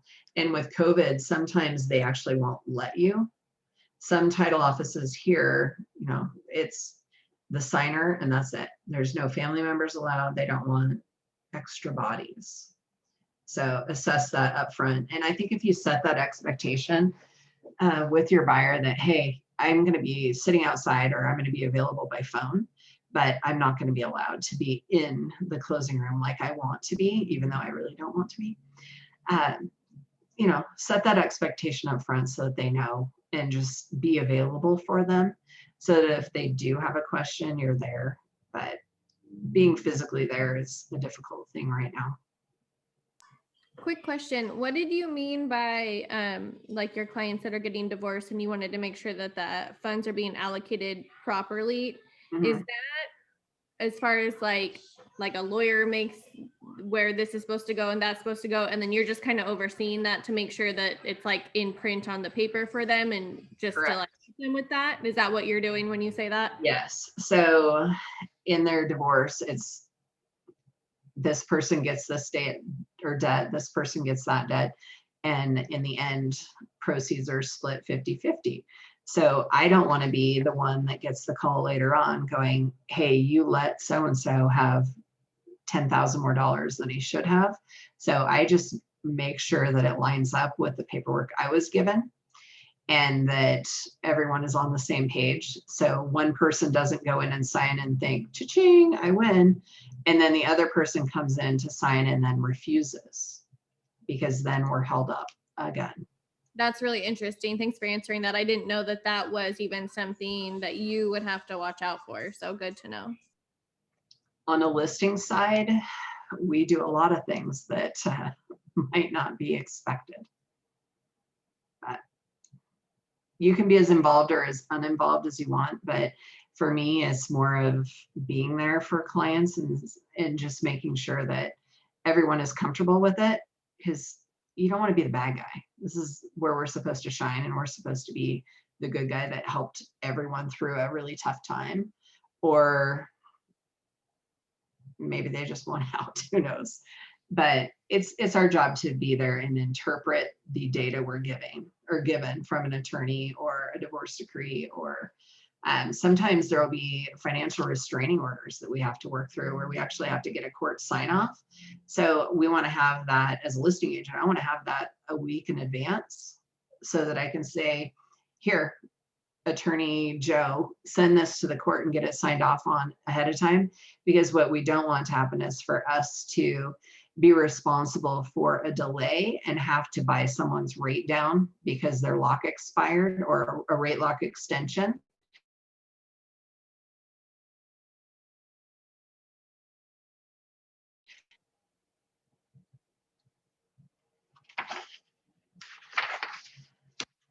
I'm looking through this. They've got scripts in here, not really into that. Let's look here. Following up regularly, let's just go over big picture stuff then. Most lenders right now will give you a check-in email like once a week or every 2 weeks, and let you know that things are going, or if they have a need, maybe they need your assistance in getting a buyer to submit some docs or something. Just keeping that open line of communication. And then if you do have any questions on a prelim, it's really important to reach out to the title officer on that and see where they're at in getting those things cleared. Because sometimes listing agents are super responsive and good at getting things cleared. Other times they have too much on their plate and they just ignore it, or they might not see it. And then we get down to the wire and it's not been handled. So what do they say? Both agents should attend the closing to be a resource, blah, blah, blah. We'll go through, let's see what's all in here. This is probably the biggest thing, is seizing the golden opportunity and leaving a good impression. And I know in the book here, which I didn't even see this till today, so they have that chart, but there's also different timelines that you can set up for your clients so that they are always in the know. So when you guys get a pending offer, are there steps that you're taking to inform your client what is next?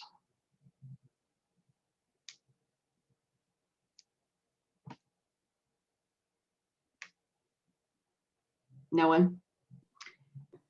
I haven't a buyer yet or a pending offer, but from what I understand, they can access all that through the app, right? Does the app do a pretty good job of keeping Command? Yeah. Well, no, like the KW app. I actually don't know. I run very parallel, so I don't use any of the KW stuff yet. My assistants do. The hard part for me is I really want to be able to see it on my phone, because I'm not in my desk or at a computer all the time. And I want to be able to have like a broad overview. So I'm not making use of all of the KW tools that I can, just because KW's tools are really set up for individual agents and not teams.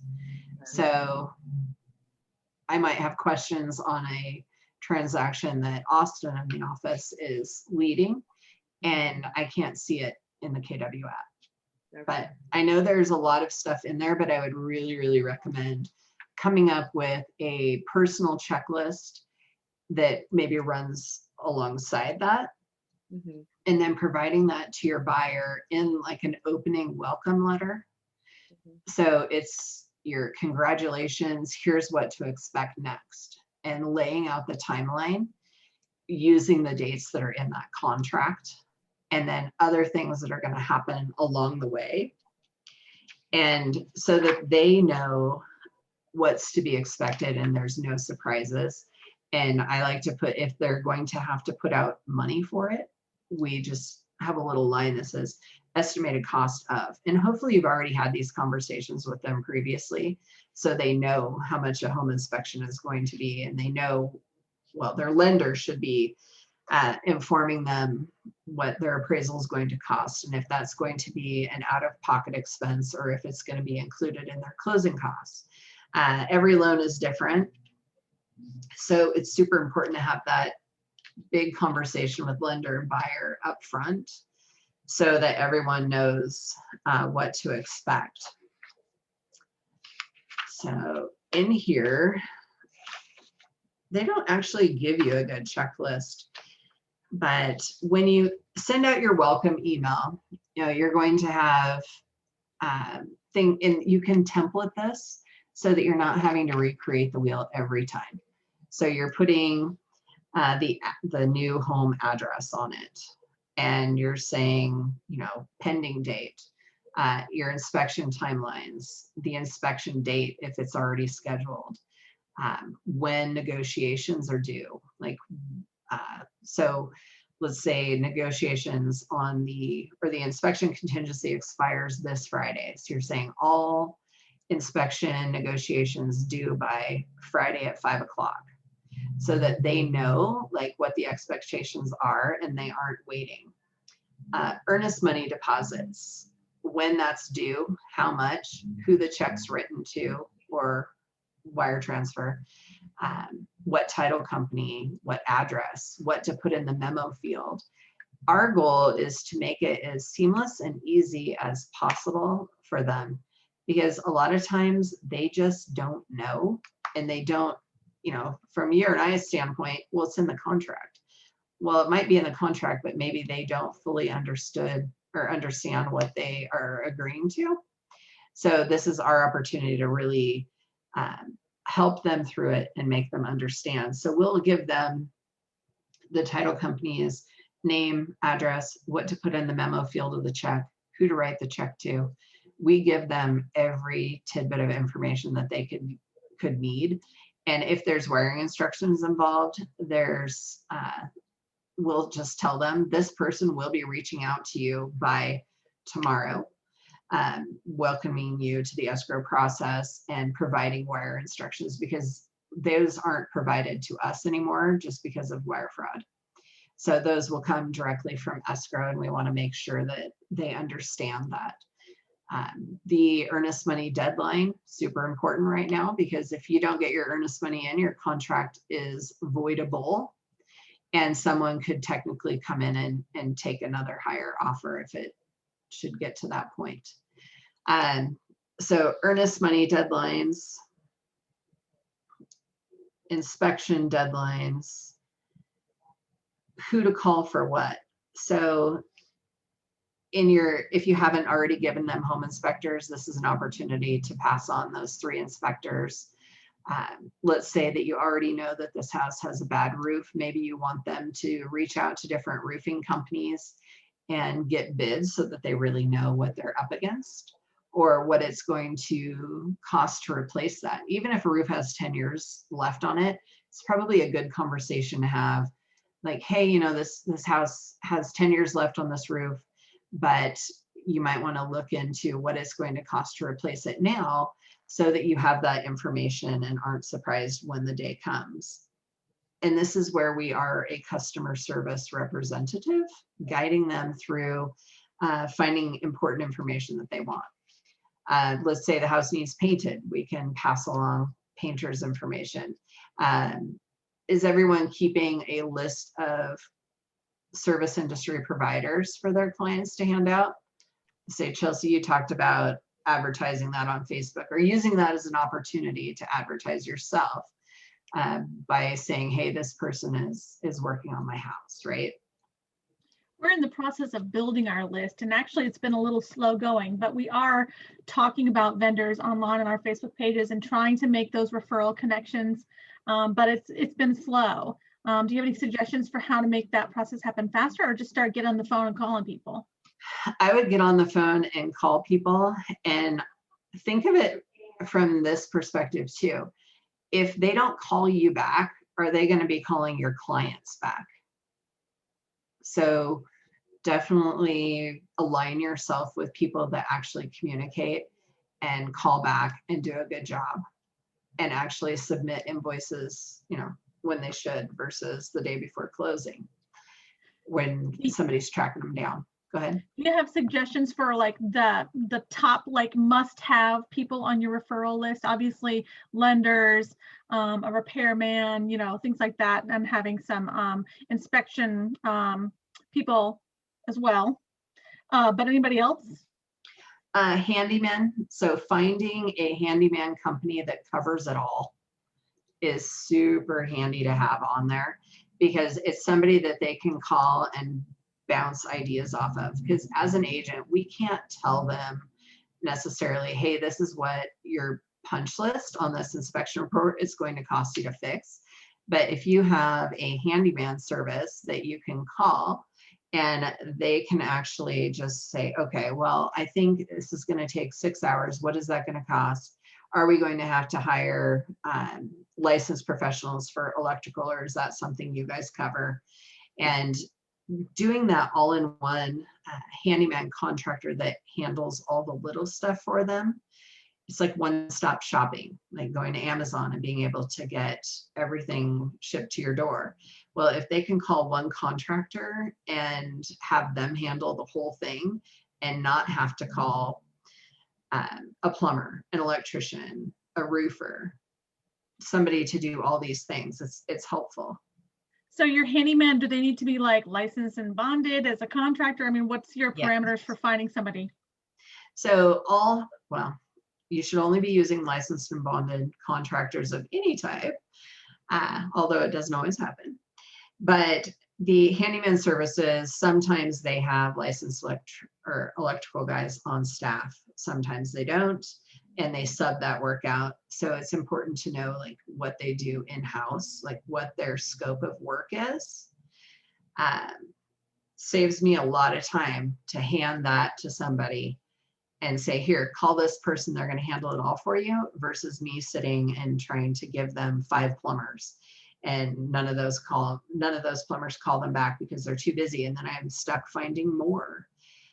So if you can pass that off to another licensed professional and make that their responsibility, it's going to free up a lot of your time. So lenders, handyman, they probably already have a lender chosen prior to writing the offer. Inspectors, they should have that at that point too.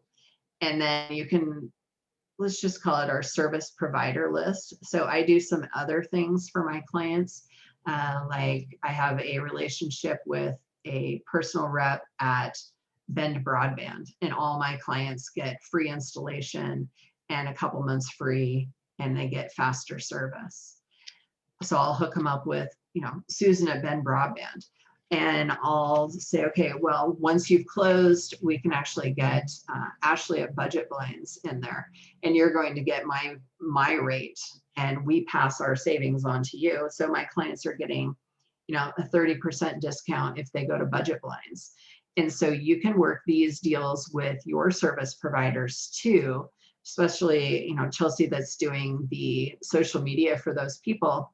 Maybe you can ask them like, hey, will you consider giving us a 10% discount for clients that I send your way as a thank you to them? And, I'm helping you help me. So it's a good win-win for everybody. Because more likely they're going to bury that 10% in there anyway. But to your client, it feels like they're getting more value by working with you, even if it comes in a form of a discount. Let's see. Home warranties, that's something that as our market changes and we go to more seller to do no repair clauses, I'm seeing more and more people ask for home warranties. So you can throw those out there. With one listing, we actually had a transferable home warranty included with the purchase so that people would be less likely to ask for any repairs. So a lot of that going on too. What else can you guys think of to put on there for contacts? Like movers, people that did painting, landscapers, things like that. Yep, definitely. Junk removal, that's become something that I've had to deal with quite a bit this year, is allowing sellers that have just a bunch of junk to leave it behind and walk away, and the buyer to assume responsibility for junk removal. And I've had to do some of it myself.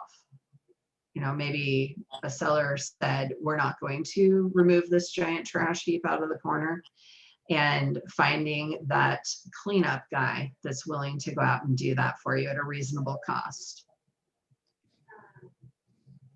Storage pods, that's another thing, like goes along with movers, giving them ways to make their move easier.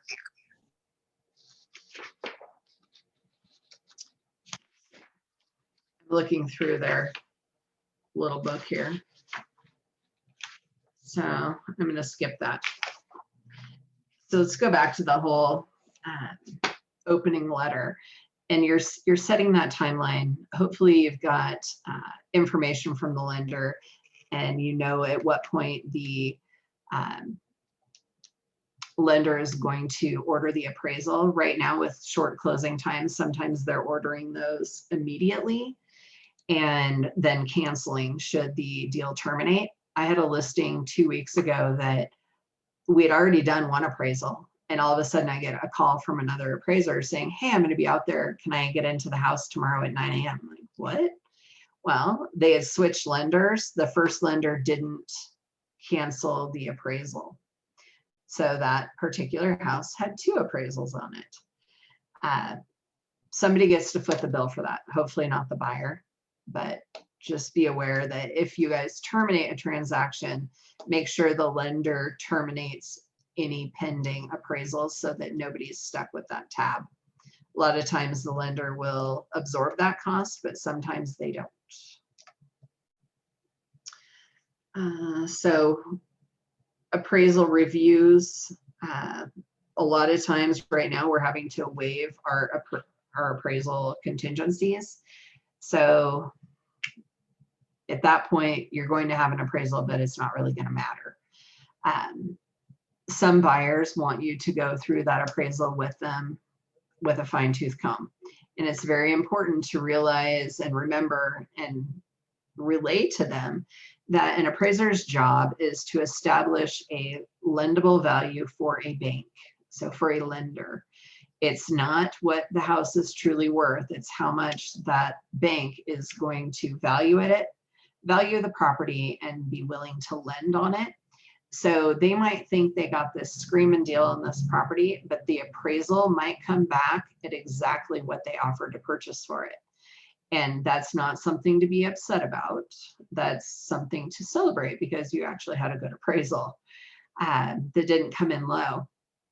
And the reason appraisers are doing that is to avoid false market inflation like we had last time in 2008 to 2010, where maybe an appraisal came in $50,000 over a purchase price and the buyers were actually taking those appraisals and going to their personal bank and getting a line of credit based on that equity.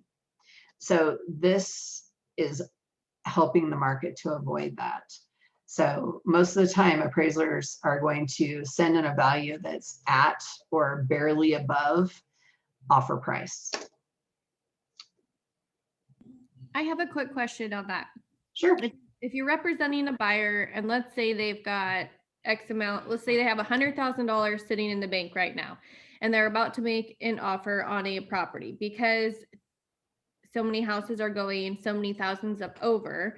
Does it look better to make, 50,000 cash down, or to save a little bit of that per se and then waive the appraisal so that they have that cash in the bank if they have to make up for that difference in the appraisal? Like, what would the best tactic be for your client? So I do a lot of this now. So I'll go in with the 100,000 down, and I write a clause in there that says, should appraisal come in beneath purchase price, buyer reserves the right to modify their loan or modify their down payment. So I've done quite a few, unfortunately, recently, where we've gone in with 20% down and then had a low appraisal. And so we shift them to 10% down and use that other 10% to bridge the gap.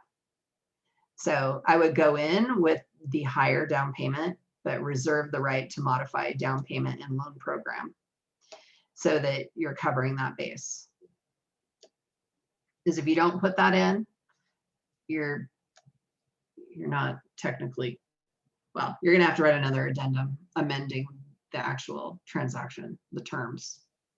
And then as far as properties go, when we're talking about appraisals and even inspections, so like there's this property that my clients may be interested in for say 565. It's within their price range, but there's certain parts of the house that have been taken down to the studs. So obviously somebody was like redoing it, decided against it. Now they're going to sell the property. So when you have an appraisal come through on that, I mean, how does that really work? Because it's obviously unfinished. And then as far as it being brought down to the studs in certain areas and just really having to be rebuilt, are those houses still going as fast in this market as a house that is completely good to go in that price range, or are they sitting longer? No, they're not sitting any longer. And as long as someone has a conventional loan and a house is still livable, it's probably going to get through. A lender could come back and say, hey, we want these things done. And you approach that when the time comes. But here in Central Oregon, like I have a lot of clients that flip houses. There's nothing for them to buy because people are willing to pay a premium for a house that needs a ton of work. So they're not sitting really on the market any longer if they're priced correctly, and they're still bringing a premium. And what it does is that now they're selling at retail price. There's no discount. So it bumps out all of the flippers. Like there's just nothing to buy. So I'm a house flipper, and right now I have 0 that I'm flipping. I'm doing new construction and 2 new manufactured home installs. So taking that money and making it work elsewhere because I can't find houses to flip.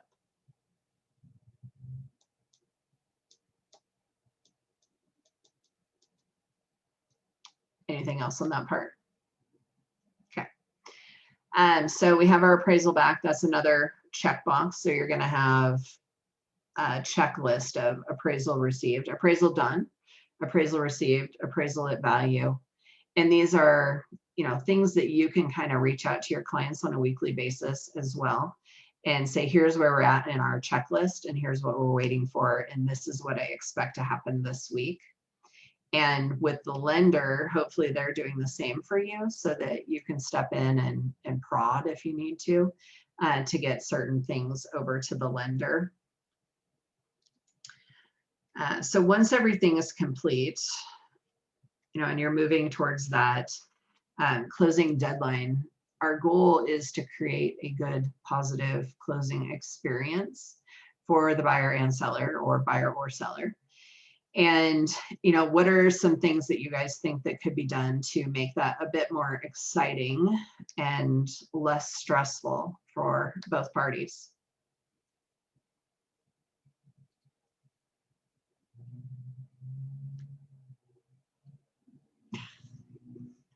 Come on, gotta be creative in this one.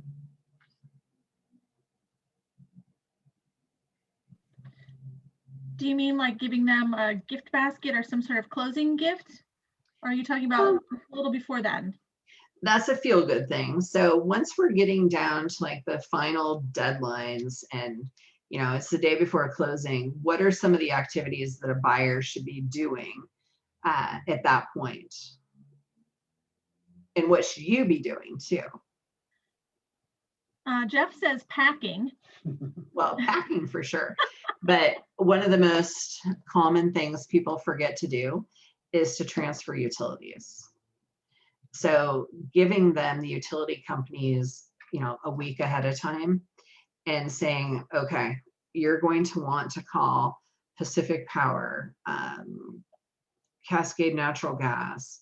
You're going to want to call all these people and have services transferred into your name as of, you know, the day of closing or the day after closing, so that those things are done and they aren't moved in. And then all of a sudden it's Friday night and they have no water and the water company is closed all weekend. So now they have no water for the entire weekend.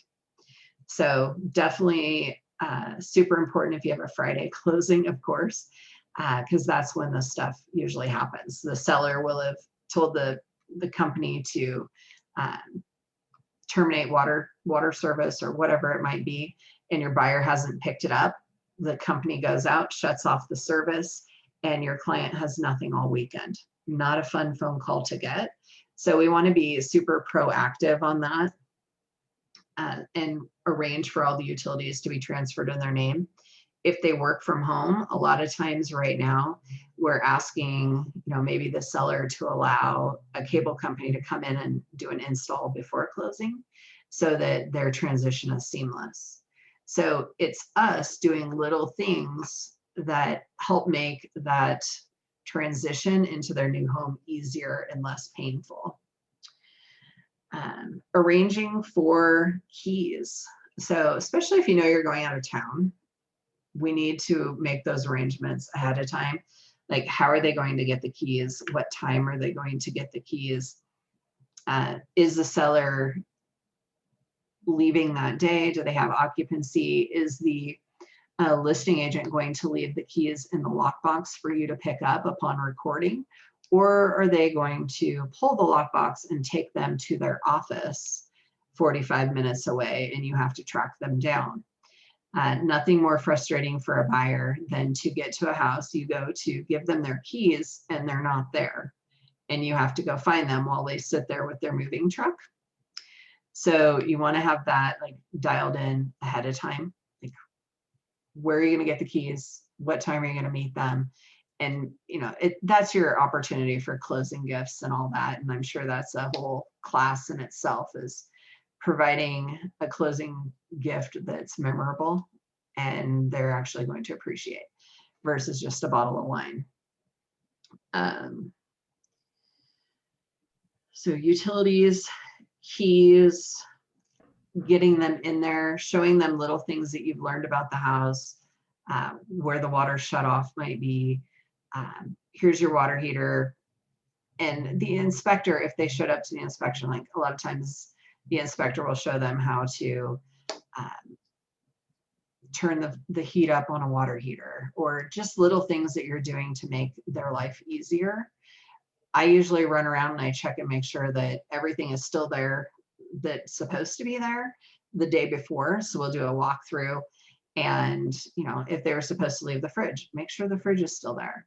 Or if they were supposed to remove all the furniture, but you show up and the house is half full of furniture and they ran out of room in their truck. So who gets to deal with that? You know, you need to get back on the phone with the listing agent and say, hey,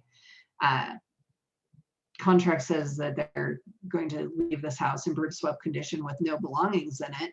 You need to make sure that that happens. So if you're doing it the day before, it's a whole lot better than showing up with your buyer and trying to scramble and make excuses for why that's not done. So that should go back on our checklist too, is a pre-closing walkthrough. In some marketplaces, they will require you to ask for a pre-closing walkthrough in your contract. There's a few agents here that always make such a big deal about it. And they say, well, you should have asked for that in your original offer. Well, I'm trying to simplify my offers, not make them more difficult. So I don't necessarily want to do that, but in your marketplace, it might be something that you have to ask for. Like buyers to approve of walkthrough within 24 hours of closing to verify condition of home. But it's stuff. Oh, sorry.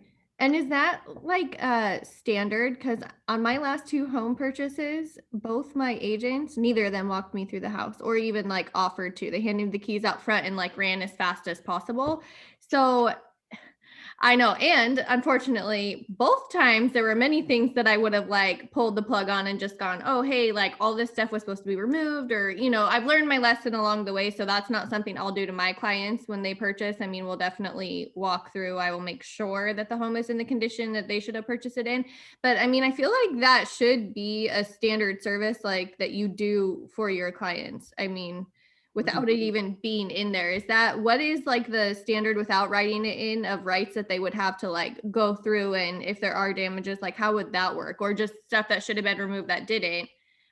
Do they just reach out to the other you and then you'd have to reach out to the agent, and it's like a whole chain of command to try to get things back in line?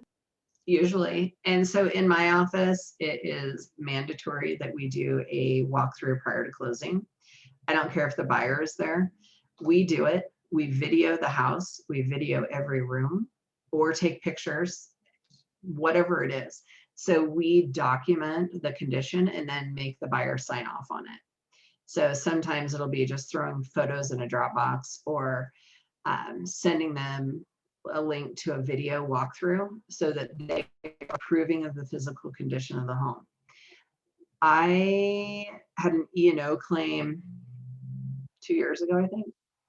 A client was super ticked off that there were nail holes in the wall, nail holes where the seller, thinking they were doing, you know, the right thing, pulled all the nails out and left it that way, didn't patch it or anything because they assumed that the buyer would paint. This lady was furious that there were nail holes in the wall that weren't attended to.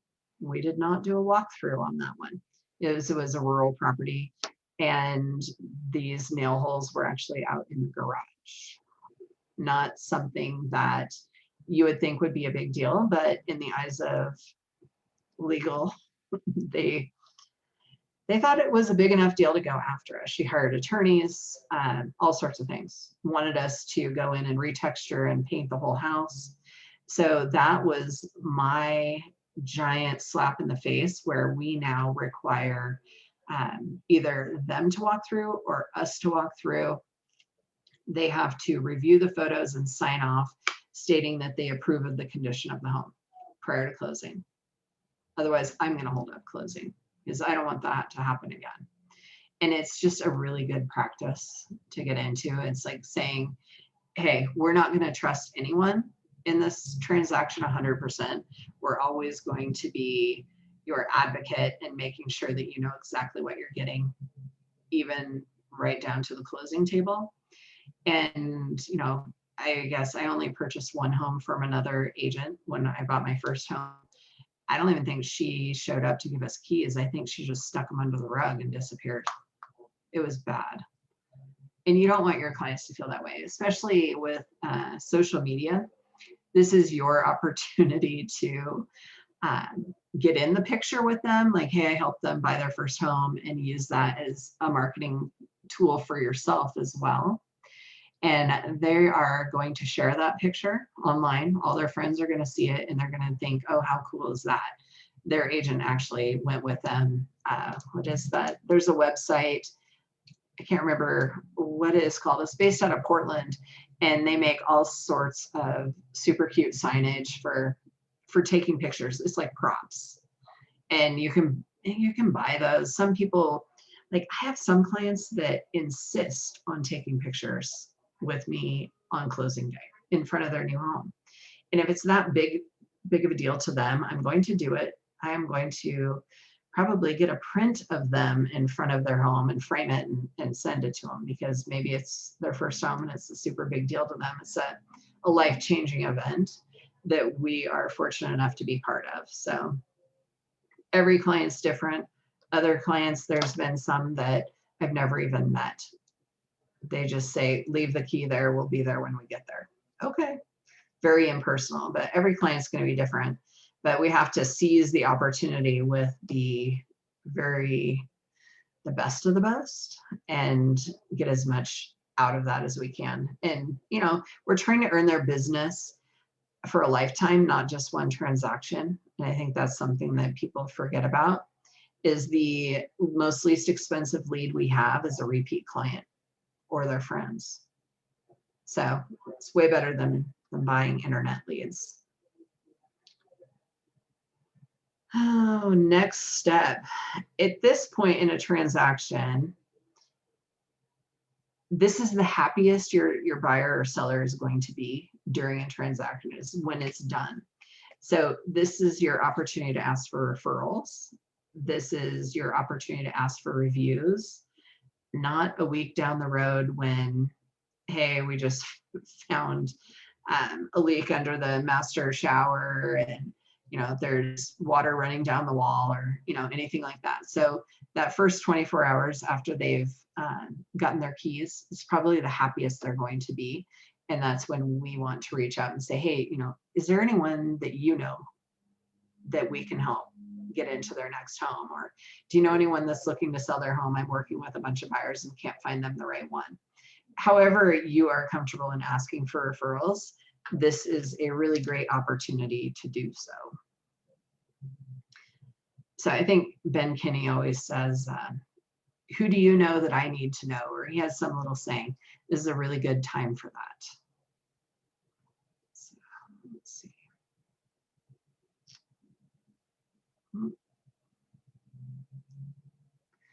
So NAR reports that 88% of clients say they would use a real estate agent again, but only 12% do. So why is that? Lack of staying in touch on the agent's part. Mm-hmm. So lack of staying in touch and knowing that when clients hit that 2-year mark in a market like today, where they've probably increased their equity by 20%, what are those people looking to do? They're looking to sell and trade equity into a bigger, better house. And, you know, there's a lot of different follow-up programs out there. There's automated ones. You could do a newsletter. You could do personal phone calls are always the best, or actually scheduling appointments with them, or, you know, you just have to pick and choose the appropriate actions for each client.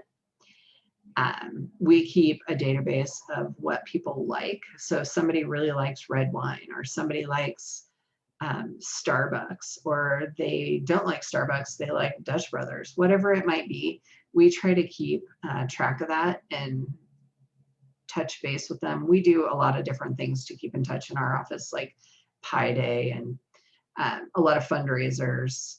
We'll probably start doing more petting zoo stuff at my house because, you know, those baby goats are a hit. Just reaching out to them with different things, or every once in a while I'll just call them up and I'll say, okay, you know, you purchased your house a year ago. In the next year, do you think that you guys are going to be in a place where you're going to want to start looking at homes again? And maybe start sending them listings again on a weekly basis instead of a daily basis, so you aren't spamming their email. But getting in front of them before they are ready to make that choice, because what happens is buyers today get back on the internet and aggressive agents will go after them. So I actually lost a listing a few weeks ago because I had him on my calendar to list in April when his 2 years were up. Some agent from another brokerage had been calling him nonstop because he had been on the internet and landed on a website, and they got his information and came out, did a CMA, and sent him paperwork that he signed from his phone. He didn't even realize that he had signed a listing agreement. He thought he was signing a permission to do a market analysis. and they wouldn't back down on the contract. So he is stuck. If he wants to sell his house this year, he has to sell with them. Kind of stinks. But had I been probably more proactive and been calling him every other week saying, hey, are you ready yet? The weather looks good. Are you ready yet? That might not have happened. So it happens to all of us. And we can only do our best to try to, field that off and stay in front of our clients and be the person that they call instead of letting them get on the internet.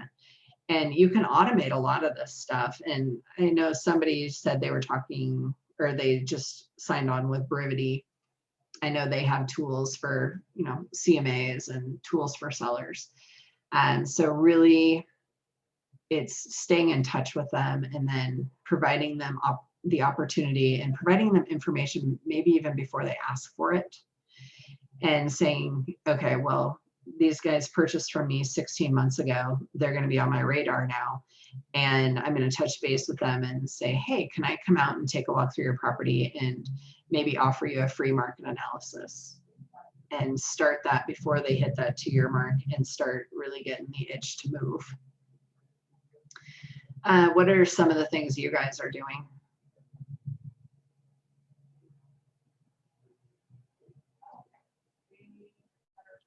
Do you guys have clients that you're following up with? I already have 2 buyers and listing that'll go up in summer, but my first time home buyers, they've kind of like fallen to the wayside on their own because they have other stuff going on and they were really stretching to buy. So they're kind of backing off right now. The market definitely is like a little intimidating. And then I have other buyers who have a pretty high price range, but we're like struggling. So I think we've looked at, I feel like 50 pieces of land, properties, anything that comes up, we're like on it.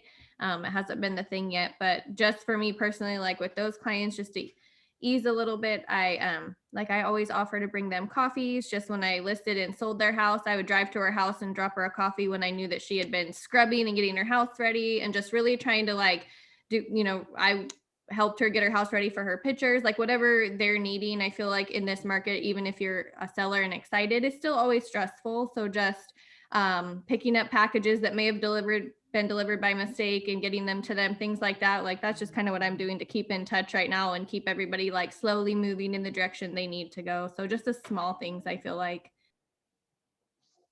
Okay.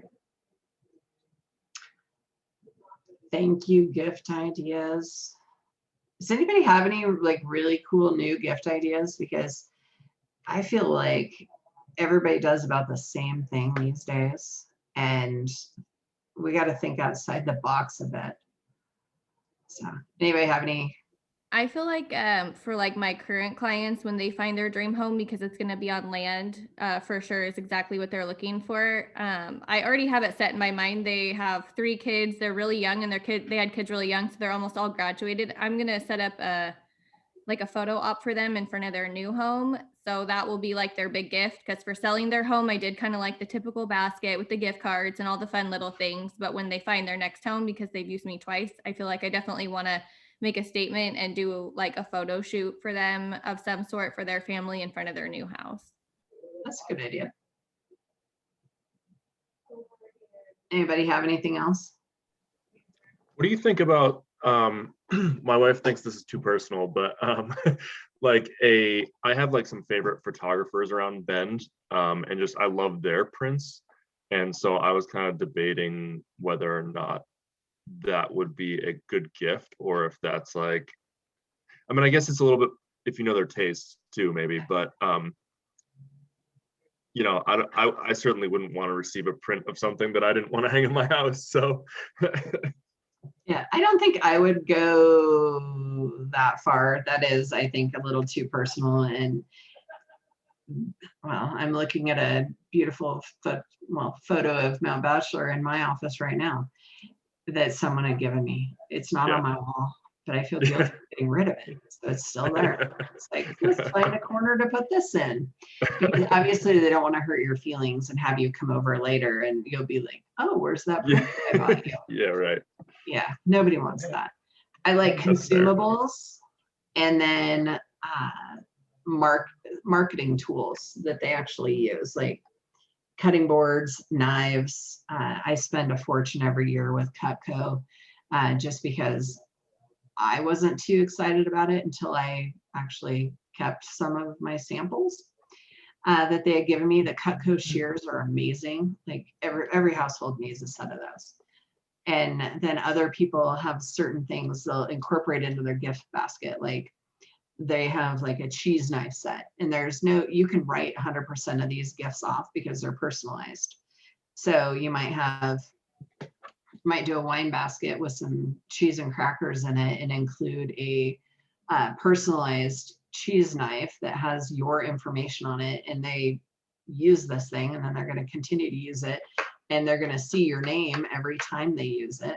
So those are really like good gifts that keep giving because they have friends over and they're using that cheese knife or whatever it might be, and your name's on it. It's like, oh, look at this. I mean, I remember getting an ice cream scoop from a car that I bought, I think.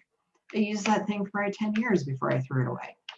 And it had the sales guys' information on it. So of course he's going to be top of mind. And a lot of times that's what it takes. I had someone rekey all the locks in the home that I bought, which I really, really appreciated, but it doesn't have that power that you're talking about where they're looking at your name every time they open the door. That doesn't happen, but I did appreciate the security feeling of coming to a home and then within a week, all the keys were redone with new sets of keys. Yeah, I like that one too, but again, it's a service versus a true like token of appreciation. And I've done it a few times on rentals, but usually homeowners are changing the standard doorknobs over to like the little touch pads. So a lot of times it's just not even worth doing. And they can buy a brand new doorknob, especially if it's a resale. Sometimes those doorknobs can be pretty beat up and they might just go buy all new doorknobs. So versus, huh? I was going to ask if there is like a limit for the gifts that you give to your clients, either before they've bought or sold or after. Is there a dollar amount that you have to be aware of as far as, taxes or legal laws, things like that? So I believe it's $35 per client unless it is a marketing piece. So if it is a personalized something like a cutting board that has your name and phone number engraved on it, that is no longer considered a gift. That is considered a marketing piece. So you can write off 100% of those, but you are limited to, I believe, $35 per closing. Oops, we can't hear you. That means like $35 total during the course of the entire transaction. But if they bought a second home later in the year, you could do another $35 right off of that same person? Yes. Okay. Yeah, per transaction. And I don't know anybody that really sticks to that, but depends. I find all sorts of ways to write those gifts off. Because, if I'm working for a builder, I'm not going to buy a closing gift every time we sell a home. He might get one really big one a year, but it's not like you're spending that money. So you can oftentimes spread that out. Or it might be a buyer that you never want to talk to again, and maybe you didn't get them a closing gift because you're just happy to have departed that relationship at that point. So I think over the year, they look at how many closings you had and how much you spent and divide that by that number and see if you were up over 35 or less. But in the end, does it really matter if you spent an extra $35 if you're getting an $8,000 commission? Probably not going to matter to you. So you're talking about those limits only being based on what you can write off. You can give them more, but you can't write off more. Okay, that makes sense. Let's see. So we're pretty much at the end of their little sheet. Does anybody have topics that you guys want to discuss?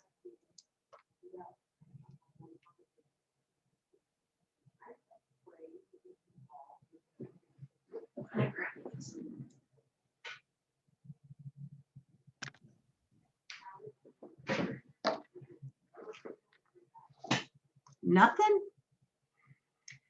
You guys can ask me about anything right now, because I think we've covered all that stuff pretty well. I would say communication and getting your checklist and your welcome email are the most important things that you can do on this one, so you can stay organized.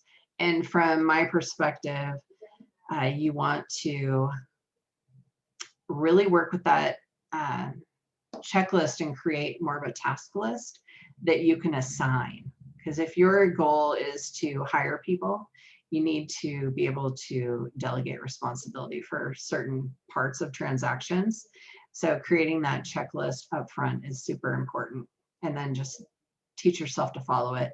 And maybe you guys can do that in the KW system. Otherwise, find something that works that you'll actually use. I'm sure I'd have more questions for you because you're so informative and you have so much knowledge base. But at this point, we don't even have a buyer that's even pre-qualified. So we're still in that early stage working towards the goals, and more questions will surely come up later. But the information you gave us today was really fantastic. Thank you. So do you guys want to brainstorm about getting clients or anything like that? Because we still have time. And also just with you being in the business for so long, doing so many transactions, any insight you might have for this year, like what, I know it's opinion, right? But how you see this year playing out, because it's going to be a tough road for all of us new agents that are working mainly buyers. So obviously we want to try to find listings, but it looks like the rates are starting to clip up. And so, you know, but it's spring's hitting, summer, you hope more people put their home on the market. But do you have any thoughts? Have you been thinking about this year and what the market may do? Getting listings specifically? So I had a tech guy stay at my house last week, or whenever you guys lost power over there in the valley. I think it was last week, maybe the week before. And it was really interesting hearing an outside perspective on that, and someone who's not in the real estate industry. And he said, there are a lot of agents out there, because my perspective was like, this is the year that a lot of agents get jobs. And how he interpreted that was, we've had many years of agents who got fat without learning how to hunt. And that was like, oh, wow, that is the perfect analogy. Because right now is the opportunity for you guys as new agents to come in and really take control of a market segment where buyers agents haven't had to work very hard to get buyers in the past. So the more skills you have, the easier it's going to be on you, because half the agents out there will not win a multiple offer situation because they've never had to. Personally, I hired an agent January 1st who was a seasoned agent, and I let him go a week ago. He would not listen to a thing I had to say. During his 45 days with me, I don't know how many offers he wrote. He did not get one in escrow because he refused to take guidance on how to negotiate the world of multiple offers. He was just offended that I would even tell him how to write an offer. But all my other agents on my team are, one a week, one every 2 weeks, one every 3 weeks, getting deals because they're listening and we work as a team. So I review every offer and we go over it together with a buyer so that they have every opportunity to choose, let's call it, from our menu of options to make their offers as strong as possible. And so it's a team effort. So they can't just blame the buyer's agent. They can't just blame themselves. It's everybody working together to create the best offer possible.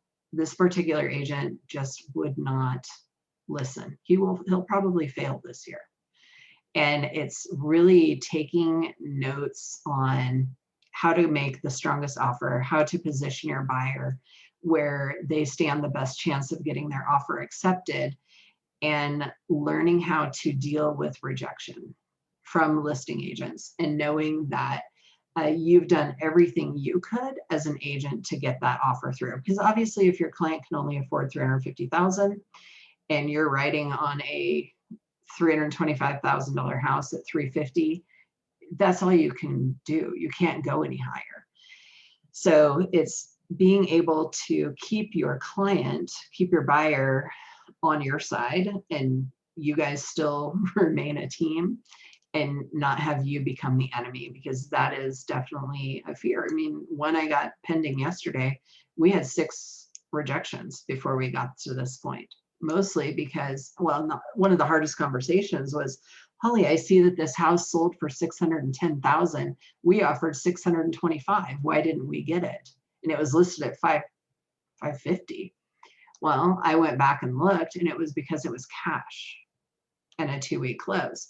So instead of him stewing about that and blaming me for not doing something, I called him and said, hey, I gave the listing agent a call. I checked on the MLS, and this was a cash transaction, and that's why we lost it. They wanted the cash more than they wanted to deal with a financed offer, even though we had a appraisal waiver. We removed the appraisal contingency. We had seller to no repairs. Like, we're doing all these things, but how do you keep the buyer on your side and not just have them be super frustrated and beat up? Today, I'm going to write an offer at asking price, FHA, and asking for some closing costs. Okay, well, the lender has not conditioned this buyer to understand the market. And so far, they aren't listening to me, because their friends and their family are saying other things. So we're going to get it rejected probably today, maybe tomorrow.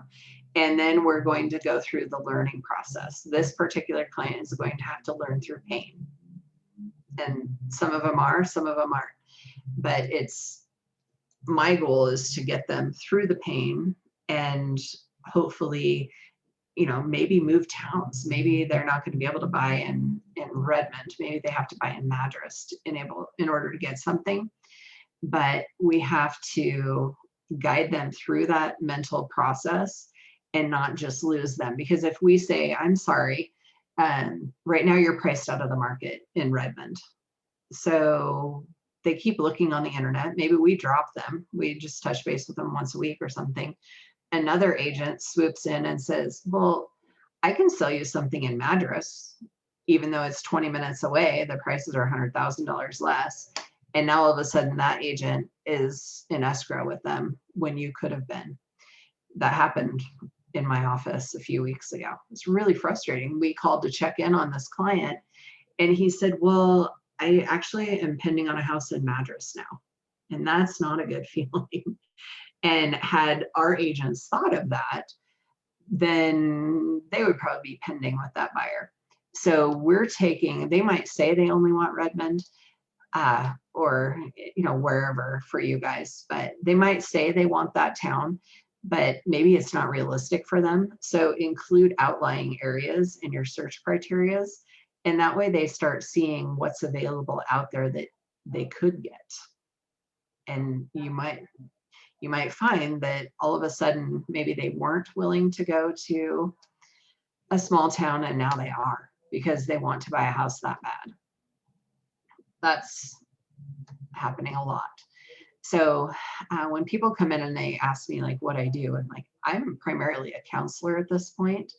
And that goes for buyers and sellers, because this is such a emotionally difficult market right now. It's very volatile. And I always have the conversation too with buyers that, hey, you're going to be paying way over asking price for this house. It might not appraise. Are you comfortable knowing that you're going into a home that you might have negative equity in 2 years? And having that conversation ahead of time. So it's no surprise when they call you and say, oh my God, I got a job transfer and I have to move. And you go out to do a CMA on it, and it now is worth $50,000 less than they paid for it.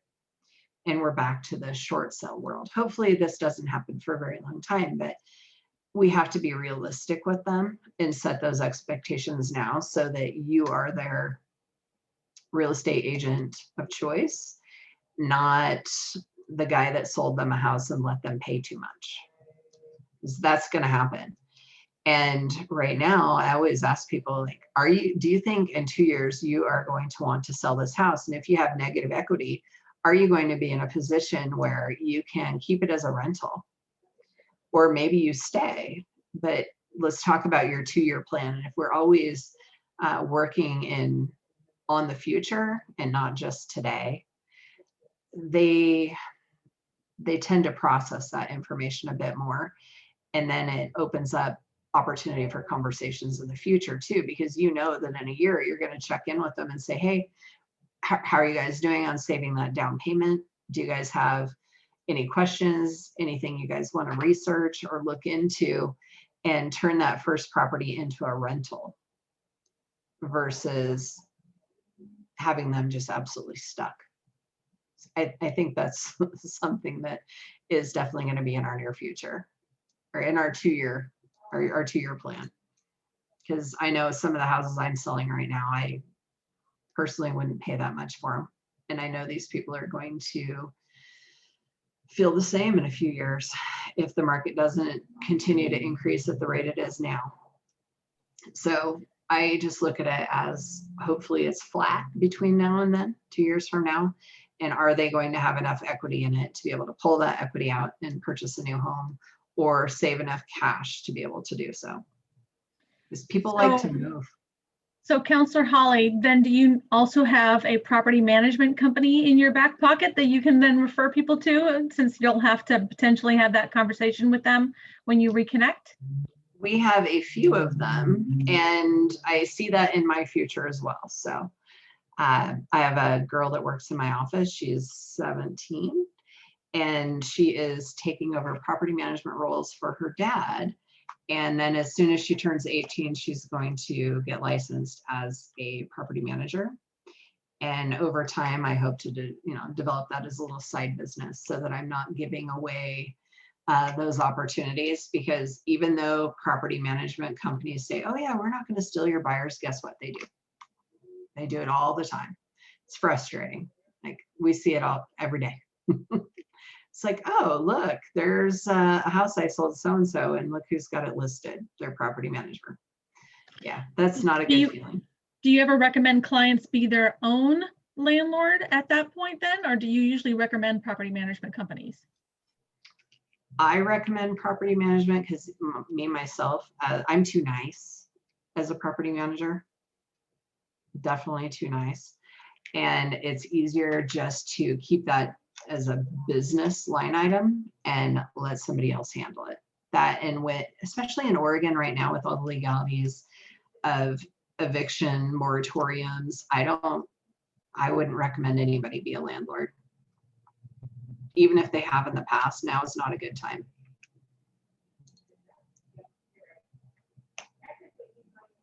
I have sort of a different question. I don't know if there's like a boom in just like maybe like the circles of like connections of friends I know, or like I'm in my mid-30s and I made a career change, and I feel like every day I get on my Instagram or whatever it is, and it's like 3 new people that day are realtors. And they've just got licensed and they're starting out, and I'm feeling like there's like, and again, I don't know if it's like that kind of age group or what it is, but it's like a massive boom, I feel like. And so what do you, obviously performance, I would say, is number one, but in this market, it is hard to get those listings right now, especially like I would say more being on the newer end, and we're all just kind of learning.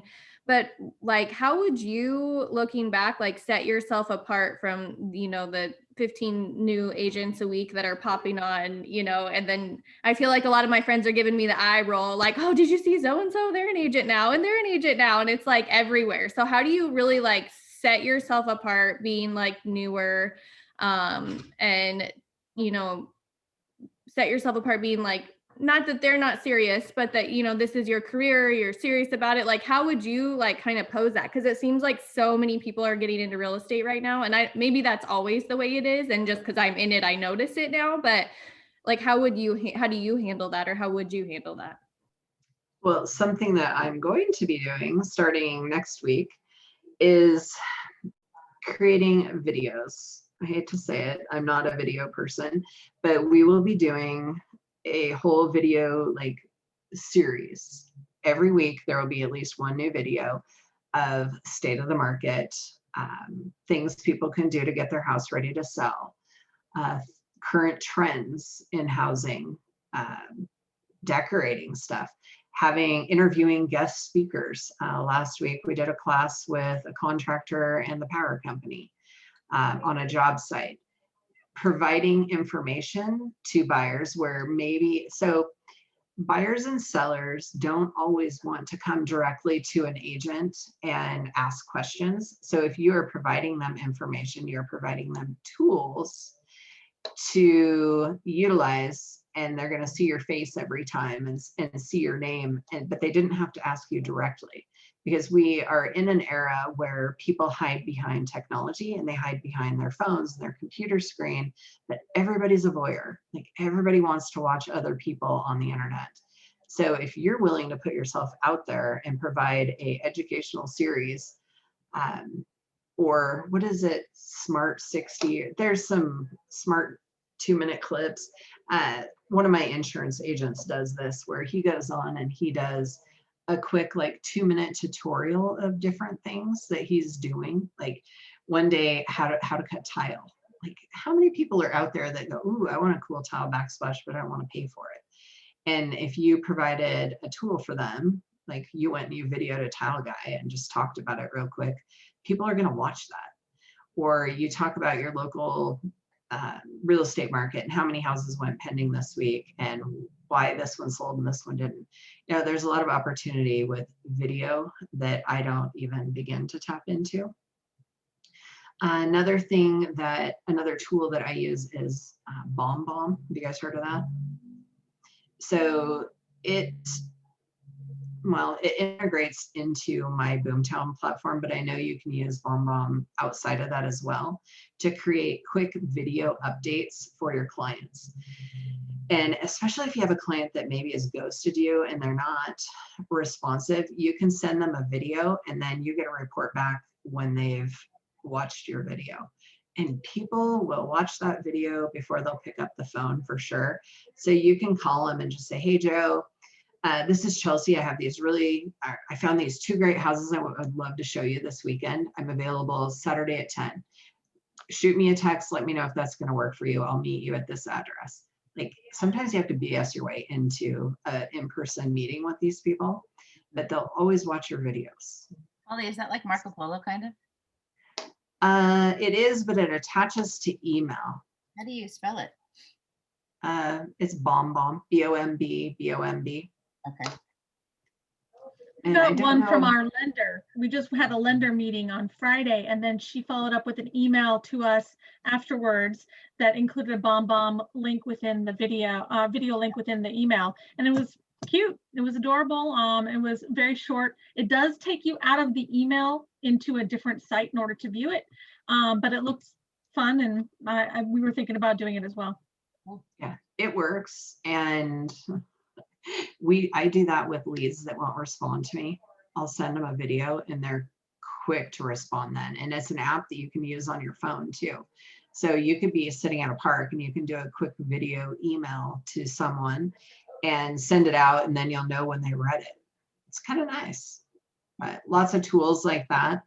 And then for you, Chelsea, where half your sphere is getting licensed, it's providing facts, maybe not even necessarily asking people for business, but really putting yourself out there as an expert in something and really following up on a regular basis and posting facts.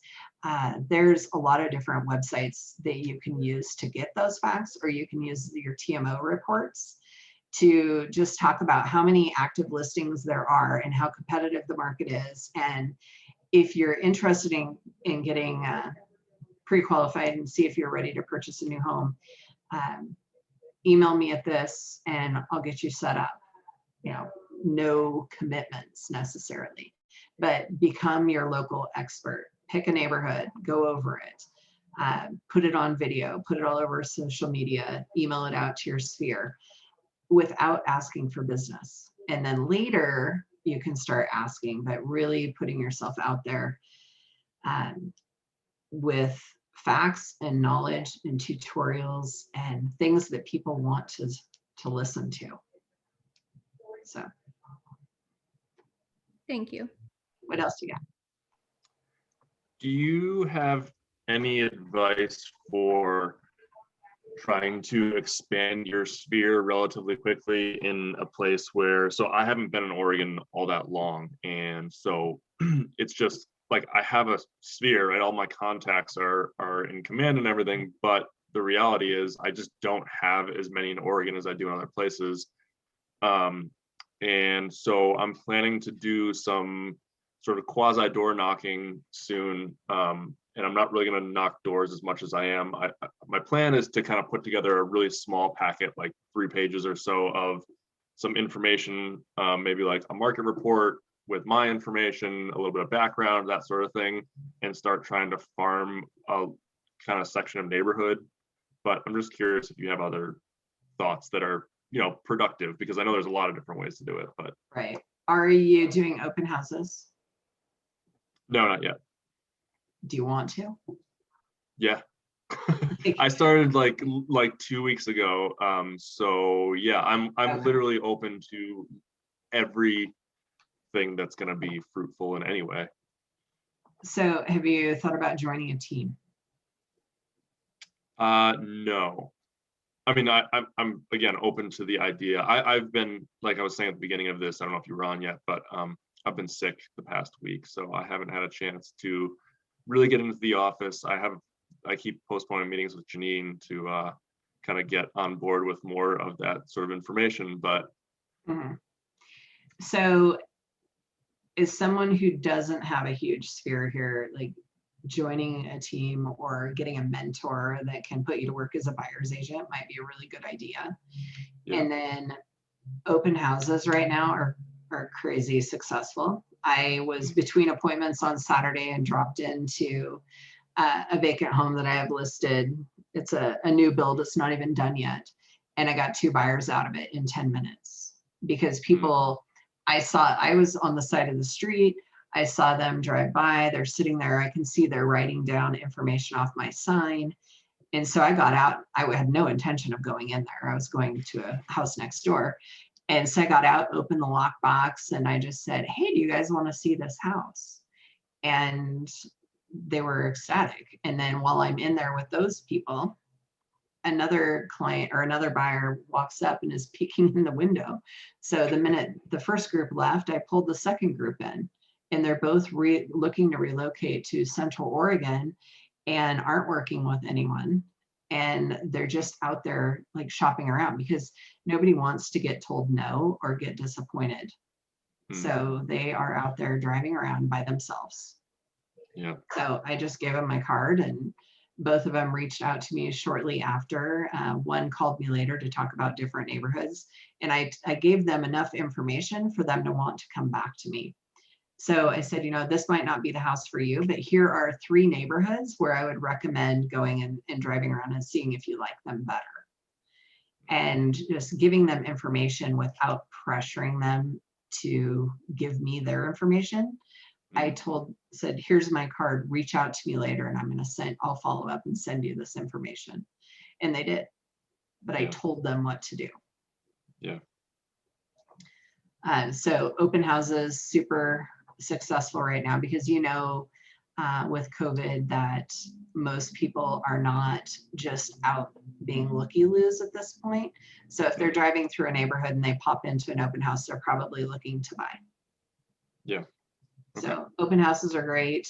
Virtual open houses, I've been mildly successful with that. Most of the time I prefer to get them in person. Mm-hmm. And that can be a scheduled something so that maybe they aren't in there with a bunch of people if they're afraid. Reassuring them that you're sanitizing and doing all that's good too. But right now, like getting yourself out there on social media, and then I don't know what your hobbies are, but really diving into that and just meeting more people is a good thing. It's not like we have festivals or any of that going on right now. So we don't have any of that to fall back on. Being able to have a booth, or like we always have a booth at the fair. Well, I don't know if there's going to be a fair, so it's probably not going to happen this year. So we have to be a little bit more creative, and then you can always go down the route of, you know, bot internet leads too. Okay, thank you. Holly, are you going to give us your contact information in the chat room? Oh yeah, I can do that over here. Thank you.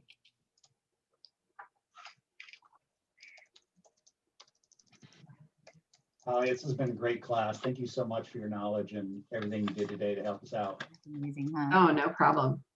I'm available anytime. I open myself up, and agents are more than welcome to come together to my house and hang out, and we just kind of BS about issues they're having, or we do little Zoom meetings just when people need help. I guess when I started real estate, nobody did that for me. Like I never had a mentor. Nobody ever helped me. I've learned the hard way on a lot of this stuff. So I think that if everyone had just people they could reach out to, we would all be a lot more successful. So. I don't know if you've ever thought about this. From where I moved from, Tri-Cities, Washington, they, and this was for charity, they did it, but you could probably make it for your business as well. They would do send a goat. So like I would call you up and say, hey, I want to send a goat to my best friend. She works at Nouveau Day Spa, and I would pay like the $50, which would go to charity, but then the goat would be delivered, right? But you would be there, of course, and the people just come in, they come out and they take a picture with, you know, you and the goat, and then that's pretty much it. I mean, it's just kind of like a fun thing that they did in town, but it used to raise a lot of money. But I mean, even incorporating that in your business, I mean, people loved it, and it's all over social media. Of course, everyone posts their picture in front of their work. They do. So anyways, I thought it was cute, but I just like that you had goats. It made me think of that. Yeah, I have never, so here in town, they'll do things like that where they deliver a wheelchair or a portable toilet, and then you have to pay to get rid of it. And you pay to send it to someone else's office. We do that here for fundraisers, but I should do baby goat holding pictures, photo ops or something at the office. If we didn't have COVID, I would totally do that. Because these little guys are so stinking cute. Like, they really are. See, I've had goats. Cool we used to live in a farm in Maine, and I was thinking kind of like they're cute when they're little, but then have you ever tried to milk a goat? So yeah. That part's the tougher part. I remember trying to do that when I was young, and I was like, maybe you could make that like, some sort of fundraiser, like, make a competition, whoever can get most goat's milk and not get their hair eaten in the process. That's a real thing right there.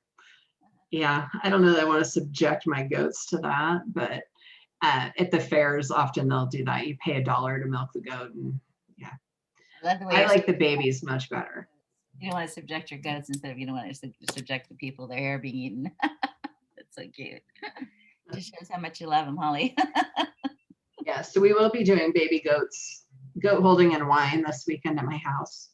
It's the opportunity to sit on a straw bale and have little baby goats jump all over you. Some of them are new enough that they actually snuggle, but others of them are at teenage stage and probably not going to happen. But we'll be inviting clients over too. Where do you live, Holly? Smith Rock. Have you ever heard of Smith Rock State Park? Nope. In Terrebonne. I am about a quarter mile from the park. Fun. So my little hobby farm.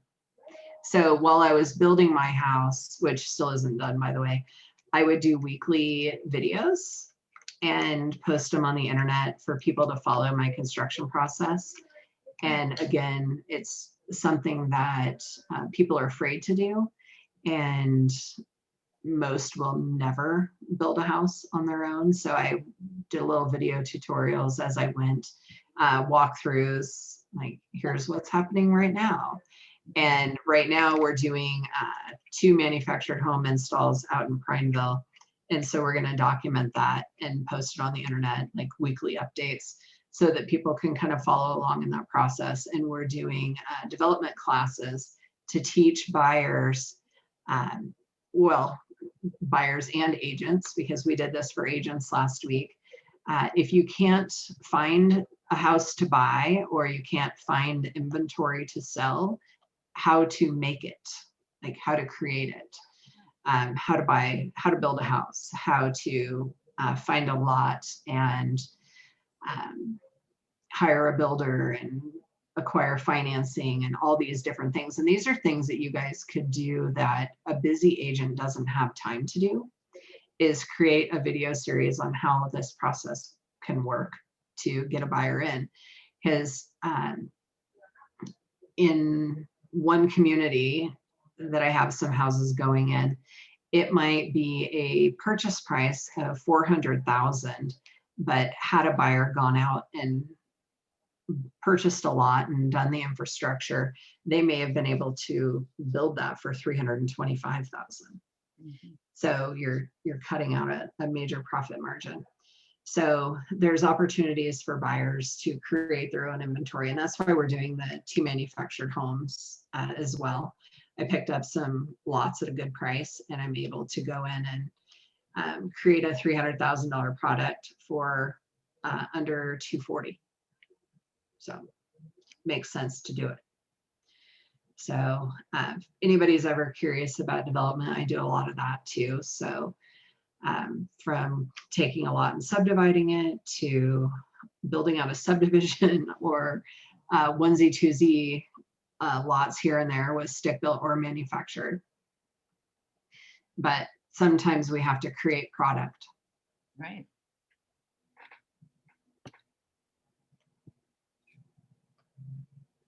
Yeah. Anything else? Thank you, Holly. It's been awesome. Really appreciate it. It's cocktail hour now, right?